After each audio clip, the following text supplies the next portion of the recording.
गर्मी की छुट्टियां। अपनी स्लाइटनिंग मैरिज वाली बीवी के साथ मैंने 2 महीने बड़ी ही रोमांटिक और नज़दीकी भरी जिंदगी गुजारी। लेकिन इस चक्कर में फिजिक्स के काम की एक लाइन भी नहीं लिखी। और फिर एक मियाँ बीवी वाली खास रात के ठीक बाद मुझे दुनिया की सबसे अच्छी खबर मिली। मेरे फिजिक्स के प्रोफेसर ने इस्तीफा दे दिया है। अब मुझे पुरानी मेहनत पूरी करने के लिए भाग दौड़ करने की कोई ज़रूरत नहीं थी। मैं खुशी से 7वें आसमान पर था, लेकिन मेरी पत्नी फू वैन वैन पीठ पीछे दबी दबी हंसी हंस रही थी। उसने फुसफुसाते हुए पूछा, क्या तुम्हें फिजिक्स के प्रोफेसर से इतनी नफरत है? मैंने कहा, नहीं, प्रोफेसर शाह तो अच्छे इंसान हैं, बस मुझे फिजिक्स ज़रा कम समझ आती है। वैसे तुम्हें पता है प्रोफेसर शाह ने अचानक काम क्यों छोड़ दिया? फू वैन वैन ने बड़े मासूम अंदाज में पूछा, जैसे उसे गॉसिप में कोई दिलचस्पी ना हो। क्यों? उस बुढ़े प्रोफेसर सिया ने आज क्लासरूम में कहा कि उनकी बेटी एक आदमी के पीछे पागल है और अपनी सारी जिम्मेदारियां भूल गई है। कंपनी संभालने वाला कोई नहीं है, इसलिए उन्हें खुद काम पर लौटना पड़ा। ये सुनकर फू वैनवैन की भवें तन गई। तो मेरे पापा बाहर मेरे बारे में ऐसी बातें कर रहे हैं? मुझे समझ ही नहीं आया कि वो क्या कह रही थी, और उसने बात जारी रखी। अगर ऐसा है तो तुम्हें उस बेटी का बहुत शुक्रिया अदा करना चाहिए, जो एक मर्द के पीछे पागल है और अपनी लाइफ में कुछ नहीं कर रही। मैंने राहत की सांस लेते हुए कहा, बिल्कुल सही। उस नकारा बेटी की वजह से ही मैं आखिरकार इस मुसीबत से आज़ाद हो पाया हूँ। तभी फू वैन वैन ने मुझे टोका, प्रोफेसर स्याह सिर्फ तुम्हारी क्लास नहीं लेंगे। इसका मतलब ये नहीं कि फिजिक्स का सब्जेक्ट ही सिलेबस से हट गया है। मैंने जवाब दिया, मेरी किस्मत इतनी भी बुरी नहीं होगी कि कोई और खड़ूस प्रोफेसर आ जाए। क्या पता कोई हॉट टीचर आ जाए। आजकल फू वैन वैन को हॉट शब्द सुनना बिल्कुल पसंद नहीं था। उसने मुझे तुरंत चेतावनी दी, तुम्हारा इशारा किस तरफ है? याद रखो, तुम एक शादीशुदा आदमी हो। मैंने फौरन उसे मक्खन लगाते हुए कहा, मैं अपनी पत्नी के गले लगे बिना ही रह सकता। आखिर रात में मुझे तुम्हारी इस पतली कमर को जो सहलाना होता है। अगले दिन जब मेरी नींद खुली तो मैं घर में अकेला था। मेज पर रखे नाश्ते के पास फू वैनमैन का एक नोट था, मैं काम पर जा रही हूँ, अपना ब्रेकफास्ट अच्छे से कर लेना, ठीक है? कॉलेज के आखिरी साल की पहली क्लास फिजिक्स की थी। जैसे ही बेल बजी पूरी क्लास में 3 सेकंड के लिए सन्नाटा छा गया, और फिर अचानक पूरी क्लास दीवानी हो गई। भाई मुझे 3 मिनट दो, मुझे इस औरत के बारे में सब कुछ जानना है। मैंने अनजाने में स्टेज की तरफ देखा और मेरा दिल धक से रह गया। फू वैन वैन। और फिर जैसे मुझ पर कोई भूत सवार हो गया हो, मैं सबके सामने चिल्लाया, पत्नी। अगले ही पल पूरी क्लास की नज़रें मुझ पर टिकी थीं। अपनी गलती का एहसास होते ही मैं अपनी सफाई देने के लिए हड़बड़ी में खड़ा हुआ। सॉरी प्रोफेसर, मेरे इस दोस्त का दिमाग थोड़ा हिला हुआ है। ये जब भी किसी खूबसूरत औरत को देखता है तो खुद पर काबू नहीं रख पाता और उसे अपनी बीवी बुलाने लगता है। फू वैनवैन ने एक पल के लिए अपनी मुस्कुराहट रोकी और बोली, नौजवानों को थोड़ा कंट्रोल में रहना चाहिए। चलिए मैं अपना इंट्रोडक्शन दे दूं। मेरा नाम फू वैनमैन है। प्रोफेसर श्या काम के सिलसिले में कहीं और चले गए हैं, इसलिए अब से फाइनल ईयर की फिजिक्स क्लासेस मैं लूंगी। जहाँ तक टीचिंग मेथड और एग्जाम्स की बात है, मेरी प्रोफेसर शाह से बात हो चुकी है, और हम उन्हीं के बनाए हुए सिस्टम को फॉलो करेंगे ताकि आप लोगों के फाइनल मार्क्स तय हो सके।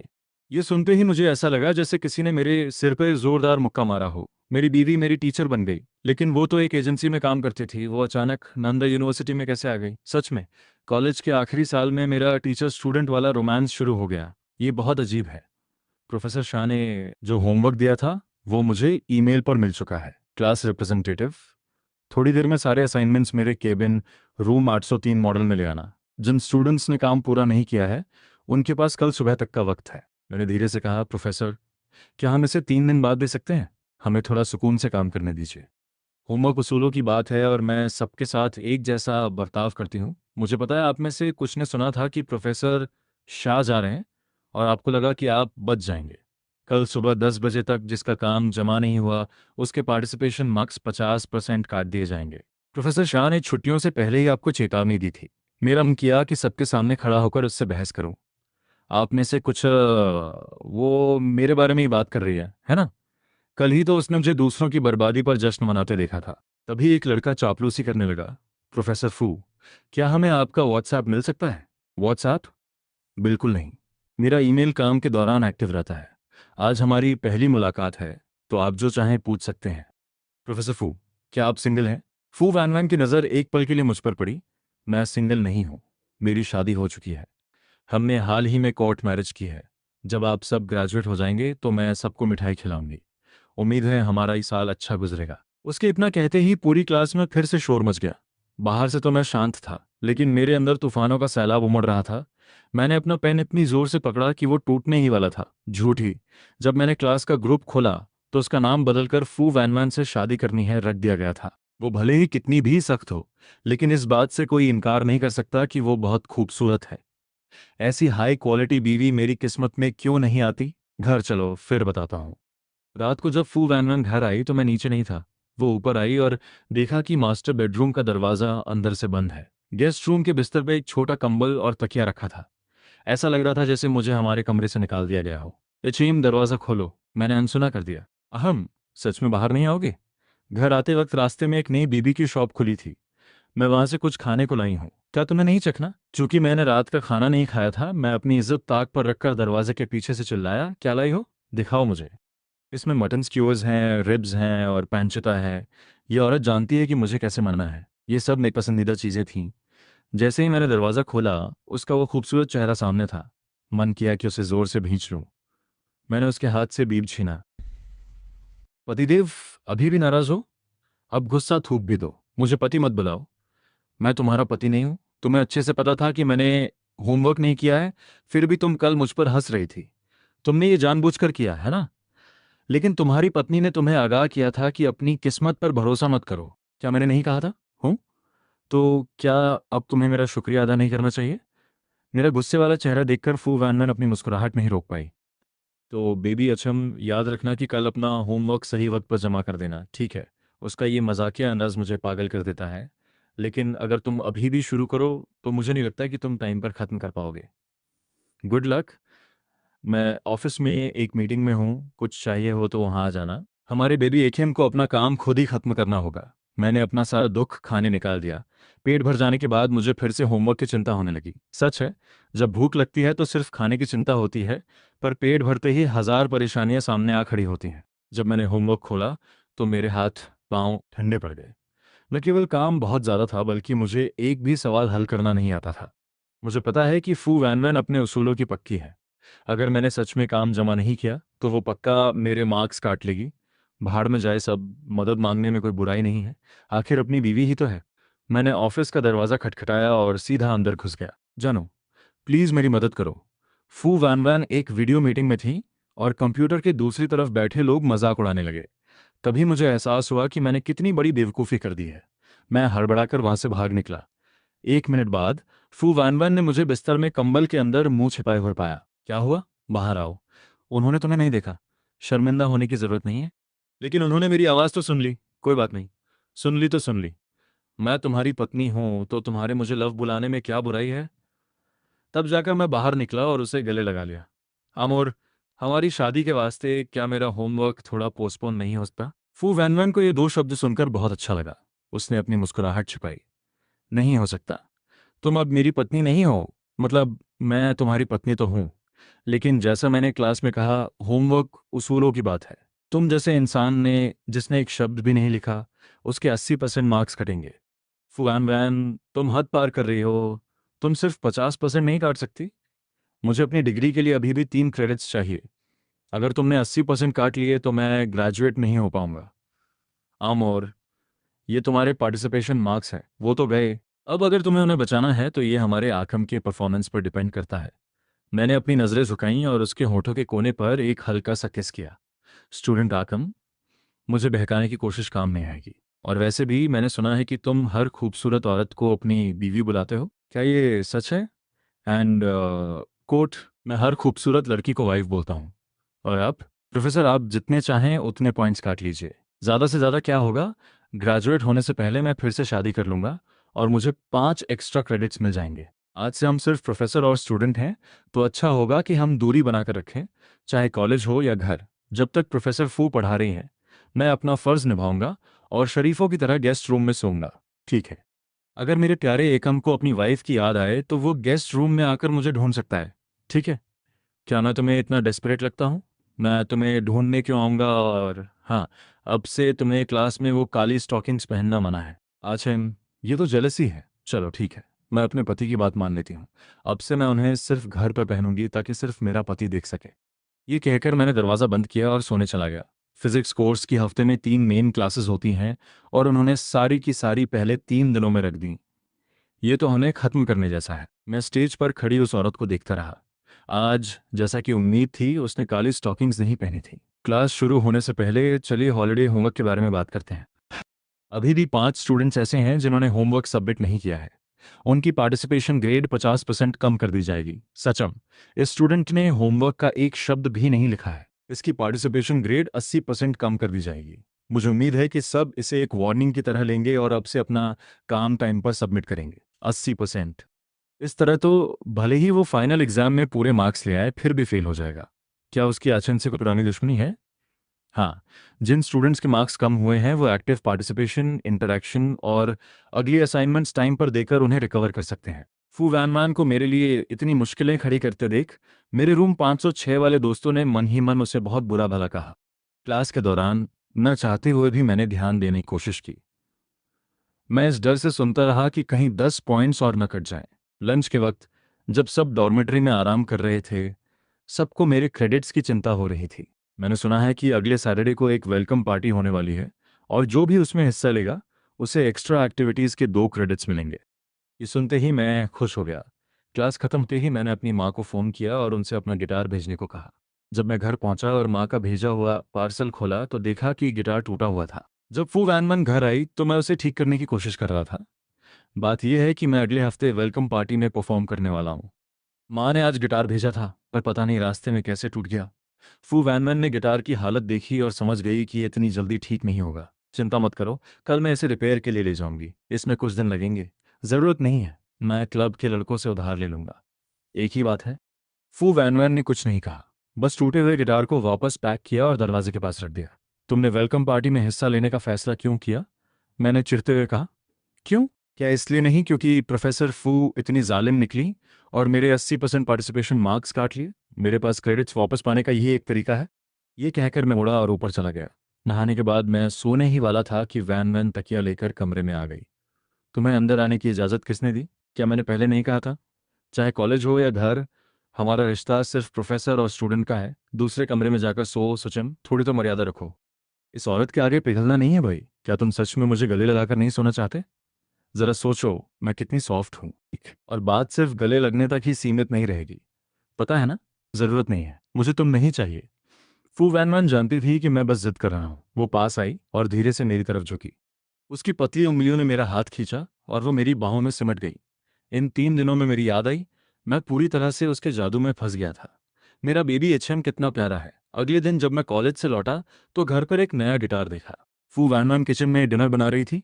इतना महंगा गिटार खरीदने की क्या ज़रूरत थी? मैंने कहा था ना कि मुझे सिर्फ एक बार वेलकम पार्टी के लिए चाहिए। कोई बात नहीं, तुम्हें परफॉर्म करने का मौका कम ही मिलता है और तुम जब चाहो इसे घर पर बजा सकते हो। अच्छा होगा कि तुम इन 2 दिनों में खूब प्रैक्टिस करो। मैं तुम्हें वेलकम पार्टी वाले दिन मिलूंगी। मुझे याद आया कि आजकल नंदा यूनिवर्सिटी में फू वैनमैन कितनी पॉपुलर है। अगर वो पार्टी में गई तो पक्का उसके दीवानों की भीड़ लग जाएगी। प्रोफेसर फू, बेहतर होगा कि आप अपने ऑफिस में बैठकर अपनी क्लासेस की तैयारी करें। वेलकम पार्टी में मत जाइएगा। क्या पतिदेव मुझे देखना नहीं चाहते? जब से फू वैनमैन नंदा यूनिवर्सिटी आई है, स्कूल फोरम हमेशा भद्दे कमेंट से भरा रहता है। यहाँ तक कि कुछ लोग तो फू वैनमैन को अपने घर में एक पेट की तरह रखने के लिए दौलत लुटाने को तैयार थे। तुम्हें अंदाजा भी है कि तुम सबका ध्यान कितना खींचती हो? बस हर जगह सज धज कर अपनी नुमाइश करना जानती हो। फू वैनमैन समझ गई कि उसके पति को जलन हो रही है। तो पतिदेव, मुझे बताइए मैंने कहाँ दिखावा किया? आप इतने अच्छे कपड़े पहनती हैं, पूरा दिन सज धज कर रहती हैं, इतनी सुंदर लगती हैं। अगर ये ध्यान खींचने के लिए नहीं है तो फिर क्या है? फू वैनमैन मन ही मन मज़े ले रही थी। तो पति से तारीफ सुनकर ऐसा लगता है। ठीक है, अब से मैं अपने पति की बात मानूंगी और ज़्यादा तैयार नहीं होंगी। अचेम, अगर तुम्हें इतना ही डर लगता है कि कोई मुझे चुरा लेगा तो मुझे एक रिंग दे दो। मैं उसे पहनूंगी और सबको पता चल जाएगा कि मैं शादीशुदा हूँ। तब मुझे एहसास हुआ हमारी शादी को करीब 3 महीने हो गए हैं और मैंने अब तक फू वैनमैन को कोई तोहफा नहीं दिया। छोड़ो, मैं बिजी हूँ। वेलकम पार्टी के बाद मैं उसके लिए एक अच्छा सा गिफ्ट चुनूंगा। आखिर मेरा फ्यूचर, मैं ग्रेजुएट हो पाऊंगा या नहीं, सब उसी औरत के हाथ में है। कुछ दिनों की प्रैक्टिस और अपनी पुरानी समझ के साथ इन दिनों मेरी गिटार प्रैक्टिस बहुत अच्छी रही। परफॉर्मेंस से पहली रात मैं काफ़ी नर्वस था, बार बार शीट म्यूजिक देख रहा था कि कहीं गलती ना हो जाए। फू वैनमैन घर काफ़ी देर से आई। वैनमैन, तुम इतनी देर से क्यों आई? मैं अपने प्यारे एच के लिए गिफ्ट तैयार कर गई थी। गिफ्ट का नाम सुनते ही मेरी आंखें चमक उठी। क्या गिफ्ट? वन वन ने अपनी पीठ के पीछे से एक खूबसूरती से पैक किया हुआ डिब्बा निकाला। मैंने अपनी आंखें मली। ये मशहूर डिज़ाइनर प्रोफेसर जीन का बनाया हुआ आउटफिट था। उनके हाथ के डिज़ाइन किए हुए कपड़े अक्सर बिक्री के लिए नहीं होते। ये कितना शानदार है। मैंने ऐसी चीज़ें सिर्फ दूर से फैशन शोज में देखी हैं। मेरी इसे पहनने की हिम्मत नहीं हो रही। अगर ये गंदा हो गया तो तुम इसे वापस कैसे करोगी? फू वैनमैन ने मेरा चेहरा सहलाया। पागल, ये तुम्हारे लिए गिफ्ट है। इसे वापस करने की ज़रूरत नहीं है। अब ये तुम्हारा है। क्या पतिदेव इसे ट्राई करना चाहेंगे? 2 मिनट बाद मैं क्लोजेट से बाहर आया। फू वैनमैन की तो आंखें फटी की फटी रह गईं। कैसा लगा? ओह, बहुत बढ़िया, बहुत ही एलिगेंट। Thanks love. फू वैनमैन ने मेरे लाल होते कान देखे तो अपने पंजों पर खड़ी हुई और मुझे एक छोटा सा किस दिया। वेलकम पार्टी में मेरी पुरानी पकड़ और कुछ दिनों की मेहनत की वजह से मेरी परफॉर्मेंस एकदम परफेक्ट रही। पर सारी परफॉर्मेंसेस खत्म हो गई और मुझे कहीं भी फू वैनमैन नज़र नहीं आई। वो शातिर कहीं की। मैंने मना किया था तो वो सच में मेरा परफॉर्मेंस देखने तक नहीं आई। मैं स्कूल के पीछे की तरफ गया। गाड़ी का दरवाज़ा खोला और वहाँ फूलों का एक बड़ा सा बुके देखा। आपने बहुत मेहनत की पतिदेव। परफॉर्मेंस के लिए बधाई। एंट्रेंस एग्ज़ाम के बाद ये पहली बार था जब मुझे फूल मिले थे, पर मैं फिर भी थोड़ा उदास था। आखिर फू वैनमैन ने अपनी आंखों से मेरा परफॉर्मेंस जो नहीं देखा था। मैंने अपना फ़ोन चेक करने के लिए सिर झुकाया और अपने फीड के नोटिफिकेशन पर क्लिक किया। तो तुम मेरा परफॉर्मेंस देखने आई थी वैनमैन? वैनमैन की पोस्ट में मेरी परफॉर्मेंस की एक फ़ोटो थी जिसका कैप्शन था, तारों भरे आसमान के नीचे पूरा चांद। वो भीड़ के एकदम पीछे खड़ी थी। क्या तुमने इस फोटो को किसी से छुपाया है? हाँ, स्कूल के प्रोफेसर से। मैं ये चैट सिर्फ फैमिली से बात करने के लिए इस्तेमाल करती हूँ, काम के लिए नहीं, समझे? वाह, कितनी चौकन्नी औरत है। अब मुझे कोई पछतावा नहीं था। आज का दिन एकदम परफेक्ट हो सकता था, पर कभी कभी इंसान खुद ही अपनी कब्र खोद लेता है। शायद मैं कुछ ज़्यादा ही एक्साइटेड था। नहाने के बाद मैं फू वैनमैन के ठीक पीछे जाकर बैठ गया। फू वैनमैन, मुझे नहीं पता था कि तुम इतनी अच्छी फोटोग्राफर हो। ज़रा ये कलर ट्रीटमेंट तो देखो। मैंने एक चेले की तरह फोटो की तरफ इशारा करते हुए उससे पूछा, तुमने ये सेटिंग्स कैसे एडजस्ट की? इससे पहले कि फू वैनमैन कुछ बोलती, उसने देख लिया कि मैंने उसका नाम इनफर्टिल सेव कर रखा है। बहुत बढ़िया। फू वैनमैन ने कुछ नहीं कहा, बस मेरी गोद में बैठ गई और मुझे किस करने लगी। ये तुम क्या कर रही हो? उसने कोई जवाब नहीं दिया, बस पागलों की तरह मचूमती रही। अच्छा मनी, तुम्हें अंदाज़ा भी नहीं है कि तुमने क्या किया है? हाँ, सच में कसम से मुझे वाकई नहीं पता था कि मैंने क्या कर दिया है। देखो मैंने क्या किया। फू वैनमैन पहले ही मेरी के निशा के बटन खोल रही थी। उसकी आवाज़ बहुत ही सेडक्टिव थी। उसने कहा, हनी, तुमने मेरे लिए क्या नाम सेव किया था? अब याद आया?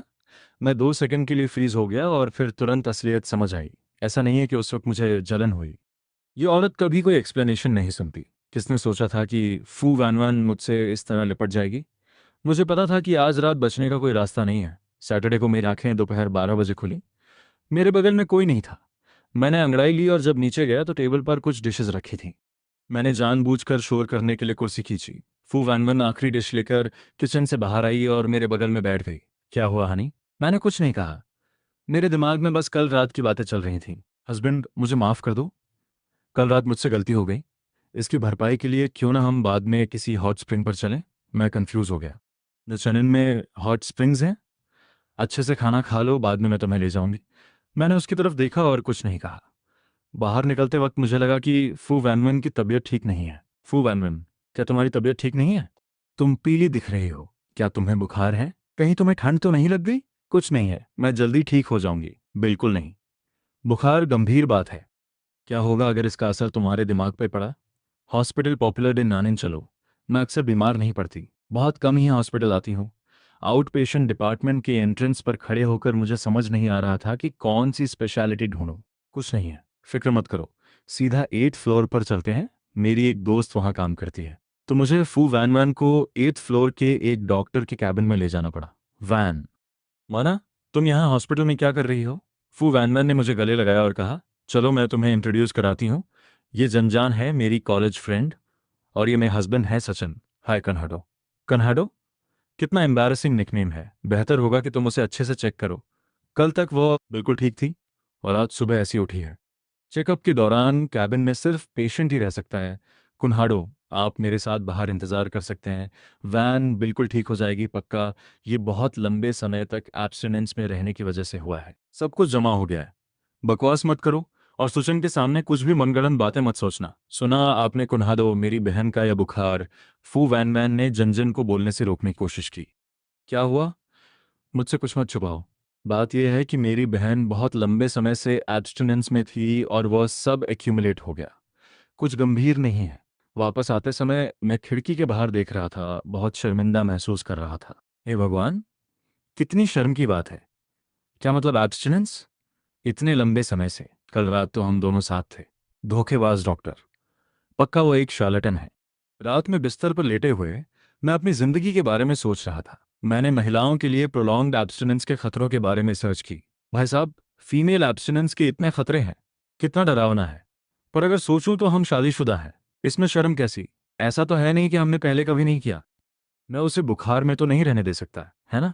यही सोचकर मैं ऑफिस के दरवाजे पर गया, यह चेक करने के लिए कि क्या फू वैनमैन मीटिंग में है, और फिर सीधा अंदर चला गया। मैं धीरे से फू वैनमैन के पास गया, उसे कुर्सी से उठाया और टेबल पर बिठा दिया। अमोर, मेरी बाहें धीरे से फू वैनमैन की पतली कमर के चारों ओर लिपट गईं। क्या हुआ? क्या कल मैंने तुम्हें काफ़ी नहीं थकाया था? फू वैनमैन की ड्रेस पहले ही छोटी थी और उसके इस तरह बैठने से वह कुछ सेंटीमीटर और छोटी हो गई। अमोर, हम पहले से ही शादीशुदा हैं, इतना औपचारिक होने की ज़रूरत नहीं है। वैसे भी ऐसा नहीं है कि हमने पहले कभी नहीं किया। मुझे उकसाना बंद करो।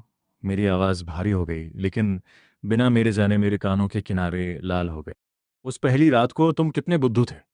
सच तो यह है कि उस रात कुछ भी नहीं हुआ था। मैंने उसे झटके से देखा। तो तुमने मुझसे झूठ क्यों बोला?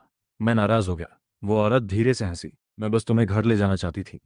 मैं फौरन बाहर निकलने के लिए उठा और मेन बेडरूम का दरवाज़ा लॉक कर दिया। तुम बहुत दुष्ट हो। मैं तुमसे अब कभी बात नहीं करूंगा। भले ही ये बुखार तुम्हें पूरी तरह से बेवकूफ़ बना दे। मुझे धोखा दिया और मेरी भावनाओं से भी खेला। फू वैनन, आज से तुम्हारा मेन बेडरूम में आना मना है। इसी बीच नानिन का इस ग्रुप चर्चाओं से भरा था। एक्स्ट्रा एक्स्ट्रा, हमारा एक कुन्हाड़ो है। कौन सा कुन्हाड़ो? फू वैनमैन को एक बॉयफ्रेंड मिल गया है। बड़ा सोचो दोस्तों, बॉयफ्रेंड नहीं, हस्बैंड है। क्या फू वैनमैन ने शादी कर ली? क्या तुम अंदाजा लगाना चाहोगे कि कुन्हाड़ो कौन है? तुम सब उसे जानते हो, हम जानते हैं। कहीं ये वह लंबा और बोनीटो फ्रेशमैन तो नहीं? उसका नाम क्या है? सचिन, है ना? फू वैनमैन तो कमाल है। उसने सच में उस बंदे को फंसा लिया और घर ले गई। हाँ, फू वैनमैन तो खुशी के मारे 7वें आसमान पर होगी।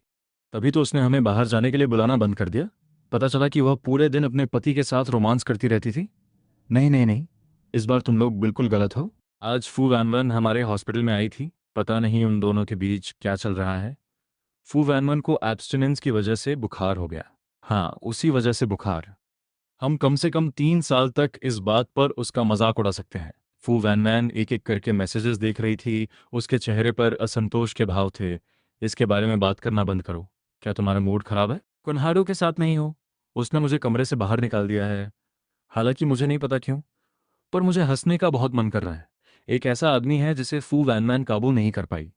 ये सिन्हादो तो बहुत पावरफुल है। अगले दिन मैं क्लास में फू वैनमैन को तब तक घूरता रहा जब तक वो घबरा नहीं गई। सुचन, तुम प्रोफेसर फू को इस तरह क्यों घूर रहे हो? ये मत कहना कि तुम उन्हें पसंद करते हो। मैं और उसे पसंद करूं? कभी नहीं। कोई भी औरत ठीक नहीं होती। क्या तुम्हारा और प्रोफेसर फू का क्लास के बाहर कोई कांटेक्ट है? मुझे लगता है कि तुम्हें उनसे कोई बड़ी पर्सनल खुन्नस है ना? ये औरत, ये तुम्हारे पार्टिसिपेशन ग्रेड का 80% काट लेना चाहती है। तुम भी उससे बदला लेना चाहोगे? मैं अभी भी सोच ही रहा था कि फू वैनवान का क्या करूं। अचानक मेरे सामने वाले लड़के खुसर पुसर करने लगे। वाओ, प्रोफेसर फू की बॉडी तो कमाल की है। हाँ, उनका हस्बैंड कितना खुशकिस्मत होगा। मेरा मन सबको गाली देने का कर रहा था। खाक खुशकिस्मत। उन्हें क्या पता कि वो मैं हूं जो उसे बिस्तर पर पागल कर देता हूं, जिससे वो और भी ज्यादा मांगने लगती है। मैंने जीत की मुस्कान के साथ रूम के सामने खड़ी औरत की तरफ देखा। आज तुम अपनी खाल पर महसूस करोगी कि न रुक पाना क्या होता है। दुष्ट औरत, देखता हूं कि तुम सबक सीखती हो या नहीं। आज मेरी सिर्फ एक क्लास थी। जैसे ही क्लास खत्म हुई, मैं सीधा घर गया और आज के लिए ज़रूरत का सारा सामान ऑनलाइन खरीद लिया, अपने हाथ में उन खिलौनों को देखते हुए। फू वैन मैन, तुम मेरा इंतज़ार करो। जब वो औरत घर पहुंची तो फर्स्ट फ्लोर की लाइट बंद थी। क्या सचम गुस्सा होकर चला गया? अमोर, मैं आ गई। किसी ने जवाब नहीं दिया। अपस्टेयर्स हमारे कमरे के दरवाजे के नीचे से रोशनी की एक किरण आ रही थी। उफ, सचिन घर पे है। फू वैनवन ने अपनी नाइट ड्रेस पहनी और धीरे से कमरे में दाखिल हुई। जब वह लाइट जलाने वाली थी, फू वैनवन ने लाइट देखी। मुझे महसूस हुआ कि कुछ होने वाला है। ठीक है मेरे प्यार, मैंने थोड़ा सोचा और कहा, तुमने सुबह जो कहा था कि मैं तुम्हें सजा दे सकता हूँ, क्या वो बात अभी भी कायम है? फू वैनवन एक कदम पास आई। मेरा पति मुझे कैसे सजा देना चाहता है? हाँ, तो चलो एक डील करते हैं। मैं तुम्हें कैसे भी कैस्टिगेट करूं, तुम विरोध नहीं कर सकती। अगर तुमने विरोध करने की हिम्मत की तो मैं तुम्हें कभी माफ़ नहीं करूँगा। ठीक है, आज रात मैं वही करूँगी जो मेरे पति कहेंगे। तो अपनी आंखें बंद करो अभी। फू वैनमैन ने बात मानी, आंखें बंद कर लीं। काफ़ी देर बाद फू वैनमैन को महसूस हुआ कि सूचन उसके पीछे था और उसने उसकी आंखों पर पट्टी बांधने के लिए किसी चीज़ का इस्तेमाल किया। फू वैनमैन को अंदाज़ा भी नहीं था कि आगे क्या होने वाला है। वाह सचिन हनी, आज इतने बोल्ड क्यों हो रहे हो? हाँ, तो प्लीज़ मिस फू, इस रेयर अपॉर्चुनिटी का पूरा मज़ा लीजिए। लेट जाओ। सचिन, अभी मेरे ऊपर से हटो। लेकिन मैं मानने वाला नहीं था। हटने के बजाय मैंने धीरे धीरे अपनी शर्ट उतारना शुरू कर दिया। फू वैन जैसे पागल होने वाली थी। बेहतर होगा कि आप मजबूती से टिकी रहें मिस। काफ़ी समय बाद मैं आखिरकार उसे सताते सताते थक गया। सचिन हनी, अब तुम मुझे चैन से रहने दे सकते हो। हूँ, तुमने बहुत अच्छे से बिहेव किया, मैं तुम्हें माफ़ कर दूंगा। फू वैनमन पूरी लाल होकर बाथरूम की तरफ भागी। जब फू वैनमन वापस आई तो मैंने कपड़े बदल लिए थे और नॉर्मल नाइट ड्रेस पहन ली थी, लेकिन मुझे अभी भी कुछ अजीब महसूस हो रहा था। शुरुआत में मुझे लगता था कि मैं और फू वैनवन इतने समय से पति पत्नी हैं कि शर्मिंदा होने की कोई बात ही नहीं थी। लेकिन जब से मुझे पता चला कि हम अभी तक उस पॉइंट तक नहीं पहुंचे थे, मेरे अंदर एक अजीब सी फीलिंग आने लगी थी। जाहिर है कि फू वैनवन ने नोटिस कर लिया था कि उसका बेबी नर्वस था। वो पास आई और मेरी गोद में सिमट गई। हनी, ज़्यादा मत सोचो, जब तक तुम तैयार नहीं हो जाते हम ऐसा कुछ नहीं करेंगे। मैंने अपना सिर घुमाया। अब से सब कुछ मना है, सिर्फ हल्के किसेस और गले मिलना। फू वैनवन हंसते हुए मान गई। ठीक है, जैसा मेरा प्यार कहे। अगले दिन जब मैं जागा, फू वैनवन पहले ही तैयार हो रही थी। मैंने फू वैनवन की कलाई पर साफ साफ दो निशान देखे। थोड़े शर्मिंदा चेहरे के साथ मैंने कहा, हाँ, आज क्लास में लंबी बाजू वाली शर्ट पहनने की कोशिश करना, वरना कसम से मुझे किसी दूसरे प्लैनेट पर शिफ्ट होना पड़ेगा। शायद ऐसा इसलिए था क्योंकि कल रात हम बहुत ज़्यादा एक्टिव थे। क्लास के दौरान मैं मुश्किल से अपना सिर उठा पा रहा था। ज्ञानजू ने मेरे कंधे पर हाथ मारा। सचिन, जाग जाओ भाई, अगली क्लास प्रोफेसर फू की है। क्या तुमने उन्हें बताया कि तुम्हें एक गर्लफ्रेंड मिल गई है? हाँ, ये सुनते ही मेरी नींद गायब हो गई। कुछ नहीं यार, बस कल रात मैं बहुत देर से सोया था। ये तो किसी कन्फेशन जैसा लग रहा है। हाँ हाँ? हमने तो ये भी नहीं पूछा कि तुम इतने थके हुए क्यों हो। धत, मैं भी कितना बेवकूफ़ हूँ। अभी के रहने देता हूँ, तुम्हें चैन से जीने दूंगा। लेकिन जब हम लंच के समय डॉर्मेटरी वापस जाएंगे तो बेहतर होगा कि तुम अपना मुंह खोलो। फू वैनमैन की क्लास के दौरान अच्छी नज़र वाले कुछ स्टूडेंट्स ने उसकी कलाई पर निशान देख लिए। क्लास का ग्रुप फिर से चर्चा में आ गया। क्या प्रोफेसर फू की कलाई पर निशान देखे? उनका हस्बैंड किस तरह का मॉन्स्टर है, कितना सैवेज है, एंड कोट। मुझे ऐसा लगा जैसे किसी ने मेरे इलाके में घुसपैठ कर दी हो। दोपहर को जब मैं वापस डॉर्मेटरी पहुंचा तो हुगांदो ने मुझे बेड पे फेंक दिया। ये सब देखकर मैं खुद को बेबस महसूस कर रहा था। मैं कसम खाता हूं कि मेरी कोई गर्लफ्रेंड नहीं है, पर यह सच है कि मुझे कोई पसंद है। मैं बेड से उठा। ओह, हमारा एचएम आखिरकार सिंगल से मिंगल हो ही गया। कौन है वो? क्या हम उसे जानते हैं? अच्छा ठीक है, पूछना बंद करो। जब सही वक्त आएगा मैं उसे तुम सबसे मिलवा दूंगा। और सुनो, भागो मत दोस्तों, नेशनल हॉलिडे पर मैं नहीं आ पाऊंगा। तुम लोग मज़े करो। इस हॉलिडे पर मैंने फू वैनमैन के साथ जाने का फैसला किया था। मैं यूनान के दाली के नज़ारे देखना चाहता था। एक दिन एक्स्ट्रा मिल सके, इसलिए मैंने फू वैनमैन से कहकर सुबह की पहली फ़्लाइट रिजर्व करवाई थी। मुझे बहुत नींद आ रही थी, इसलिए मैंने प्लेन में ही एक झपकी ले ली। एचएम, हम पहुंचने वाले हैं। मैंने अपने सामने वाले 5 स्टार होटल की तरफ इशारा किया। मैंने तो कहा था कि मुझे किसी पुसादा गेस्ट हाउस में रुकना है। चुप रहो, पुसादा में साउंड प्रूफिंग अच्छी नहीं होती। जाहिर है मैं समझ गया था कि फू वैनमैन का इसके पीछे क्या मतलब था। मेरा प्लान था कि आज अच्छे से आराम करूं और कल समंदर देखने जाऊं। रात को मैं बेड पर लेटा हुआ कुछ वीडियोस देख रहा था। फू वैनमैन फिर से शरारतें करने लगी। अगले ही पल कमरे में बस हल्की रोशनी रह गई और एक सेंशुअल म्यूजिक बजने लगा। तभी मुझे एहसास हुआ कि चीज़ें शायद उतनी सादा नहीं थी जितना मैंने सोचा था। फू वैन, तुम ये क्या कर रही हो? मैं मुश्किल से उसकी आंखों में देख पा रहा था। मुझे नहीं पता कि आज का माहौल कुछ खास है या क्या, पर मुझे लग रहा है कि मैं अपना कंट्रोल खो रहा हूँ। अगर तुम्हारी कोई डिमांड है लव, तो बोल सकते हो। ठीक है, शरीर झूठ नहीं बोलता। एक अच्छे बच्चे बनो, अपनी वाइफ को बताओ। क्या तुम्हें सच में नहीं चाहिए? तो मैं और करीब आती हूँ ये देखने के लिए कि क्या मेरा ट्रेजर एचएम झूठ बोल रहा है। अगले दिन जब मेरी आंख खुली तो देखा कि मेरी बाहों में फू वैन अभी भी गहरी नींद में सो रही थी। मुझे कल रात की बातें याद आईं। ये औरत ऐसा कैसे कर सकती है? मैं फू वैनवैन से दूर होने के लिए मुड़ने ही वाला था कि उसे मेरे खिसकने का एहसास हो गया। वो मेरी बाहों में और भी सिमट गई। हे भगवान, ये क्या है? कल रात के बारे में सोचते हुए मैंने कहा, फू वैनवन, तुमने आने से पहले ही ये सब प्लान कर लिया था ना, है ना? हूँ, बहुत पहले से प्लान किया था। और ये तुम्हारी गलती है, फू वैनवन। मुझे आज समंदर देखने जाना था, अब देर हो गई है। मैंने पर्दे हटाए। सूरज की रोशनी में एरहे लेक चमक रही थी और बहुत खूबसूरत लग रही थी। फू वैनमैन ने मेरे मुंह में फल का एक टुकड़ा डाला। तो कल रात अपनी वाइफ की परफॉर्मेंस कैसी लगी? तुम्हें ज़रा भी शर्म नहीं आती? इसमें क्या दिक्कत है? हमारी शादी को इतना वक्त हो गया है और तुम अभी भी शर्माते हो? फू वैन वैन, चुप रहो, वरना मैं तुमसे बात नहीं करूंगा। उसे खुश करने के लिए मैंने यूनान में खास तौर पर फू वैनमैन के लिए एक रिंग खरीदी। फू वैनमैन ने कहा कि उसे अपने पति को और भी ज़्यादा प्यार करने की ज़रूरत है। अगले कुछ दिनों तक फू वैनमैन हर रोज़ मुझे खिलाने पिलाने और घुमाने ले जाती रही। मुझे मानना पड़ेगा, फू वैनमैन बहुत ख्याल रखने वाली है। बाहर जाते वक्त मुझे किसी भी चीज़ की फिक्र नहीं करनी पड़ती थी, लेकिन मैं उलझन में था। यूनान की उस पहली रात के बाद से किस और हक के अलावा हम अगले स्टेप पर नहीं बढ़े थे। भले ही वो न चाहे, पर मैं चाहता था।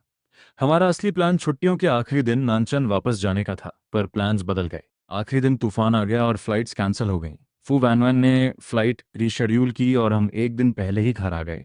घर पहुंचते ही मैं सोफा पर गिर गया। फू वैनवन जानती थी कि मुझे बाहर का खाना ज़्यादा पसंद नहीं है। जैसे ही हम पहुंचे, उसने वो सब बनाया जो मैं पिछले कुछ दिनों से खाना चाहता था। मुझे तुम्हारे हाथ की खाने की बहुत याद आ रही थी। मुझे यकीन नहीं हो रहा कि कुछ दिन बाहर रहने के बाद आस्के इतना लाडला बन गया है। रात को फू वैनमैन मेरी बाहों में थी और मेरा हाथ उसकी पीठ सहला रहा था। मैं थोड़ा चिढ़ा हुआ था। फू वैनमैन मेरी बाहों में और भी सिमट गई। अब और नहीं, शांत हो जाओ लव, चलो थोड़ा आराम करते हैं।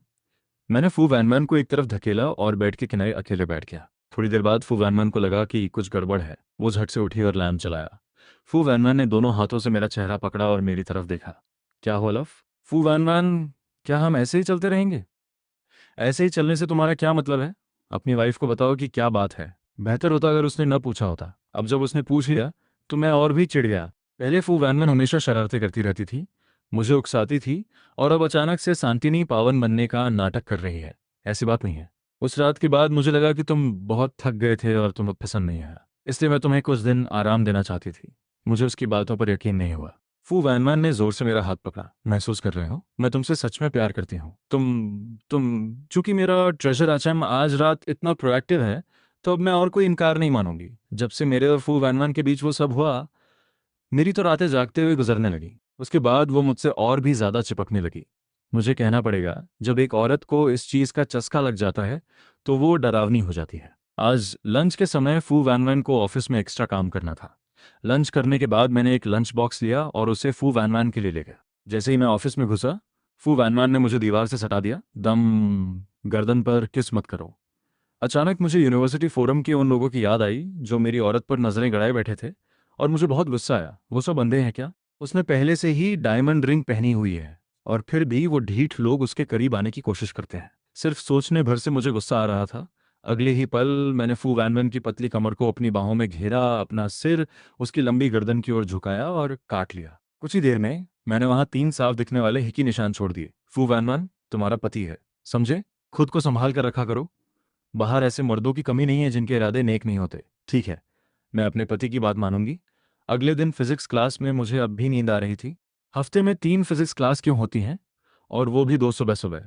जैसे ही बेल बजी, इससे पहले कि मैं सिर उठाता, मैंने क्लास में तालियों की गूंज सुनी। जिस पल मैंने सिर उठाया, मेरा मन किया कि मैं इस ग्रह से गायब हो जाऊं। उस कमबख्त औरत ने वाइट ड्रेस पहनी हुई थी। वो 3 हिकी के निशान और भी साफ दिख रहे थे। हमेशा की तरह एक हिम्मत वाला लड़का उठा और सबको चुप होने को कहा। कल मैंने अपने पति को नाराज कर दिया था। ये सुनकर मेरा चेहरा एकदम उतर गया। कौन यहाँ आकर इस प्रॉब्लम को सॉल्व कर सकता है? प्रोफेसर अमय। चुटैनली अपनी सीट से उठा और धीरे से बोर्ड की तरफ गया। मैंने सिर उठाया और चुटैनली की वाइट शर्ट को देखा। वहां कोई अंधा नहीं था। जाहिर है सबने चुटैनली की गर्दन पर वो निशान और उसकी वाइट शर्ट देखी थी। मैं पहले ही खुश नहीं था, और अब चौतानली और फू वैनवन का कपल क्लोथ्स पहनना और गर्दन पर वो निशान होना आग में घी का काम कर रहा था। इस बारे में उसने बस एक छोटी सी मुस्कुराहट दी और चुप रहा। इसका मतलब तो यही था कि वो मान रहा है कि उसने और फू वैनवन ने कल की रात साथ गुजारी है। वैनवन की पॉपुलैरिटी को देखते हुए जब मैं कैंटीन में लंच करने गया, तब तक ये बात पूरी यूनिवर्सिटी की सबसे बड़ी खबर बन चुकी थी। मैंने अपना खाना लिया, पर मुझे बिल्कुल भूख नहीं थी। तभी मैंने चौतियनली को कैंटीन में आते देखा।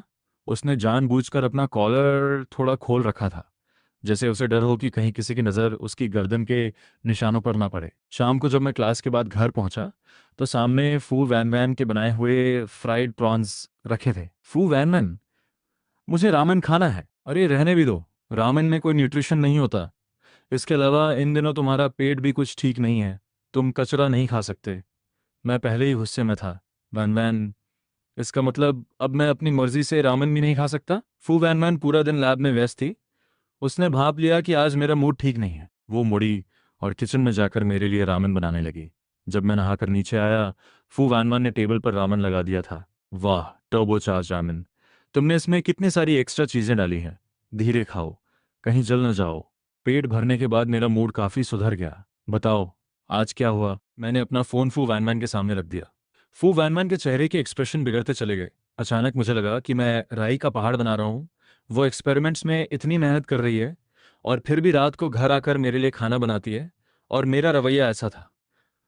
मुझे तुम पर यकीन है, बस उन लोगों की बातों ने मुझे थोड़ा परेशान कर दिया था।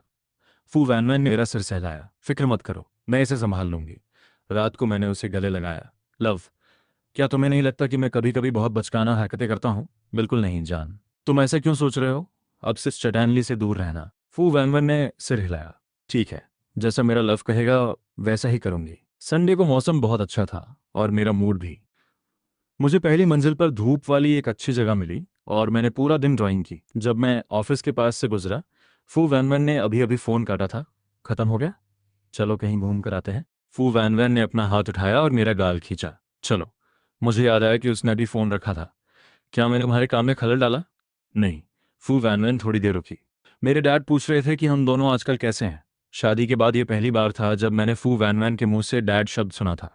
तब मुझे एहसास हुआ कि हमारी शादी को 3 महीने हो चुके थे और मैं अभी तक अपने इन लॉज से नहीं मिला था। तो फिर किसी दिन तुम्हारे पेरेंट्स से मिलने चले, वरना ऐसा लगेगा कि मैं बहुत बुरा दामाद हूँ, है ना? And quote. अगले वीकेंड मैं तुम्हें अपने दोस्तों से मिलवाऊंगा। भले ही ये एक आम बातचीत थी, पर मुझे लगा जैसे मैं एक कपल की असली जिंदगी जी रहा हूँ। फुवान वान को अचानक कुछ याद आया। चुटियनली वाला मामला अब सेटल हो गया है, चिंता मत करो। दरअसल मैंने दोपहर को देखा था, चुटियानली ने कॉलेज फोरम पर माफ़ी मांग ली है और यहाँ तक कि यह भी बताया कि फुवान वैन के साथ उसका रिश्ता सिर्फ प्रोफेसर और स्टूडेंट का था। डॉर्मेट्री ग्रुप में तो जैसे सब पागल हो गए।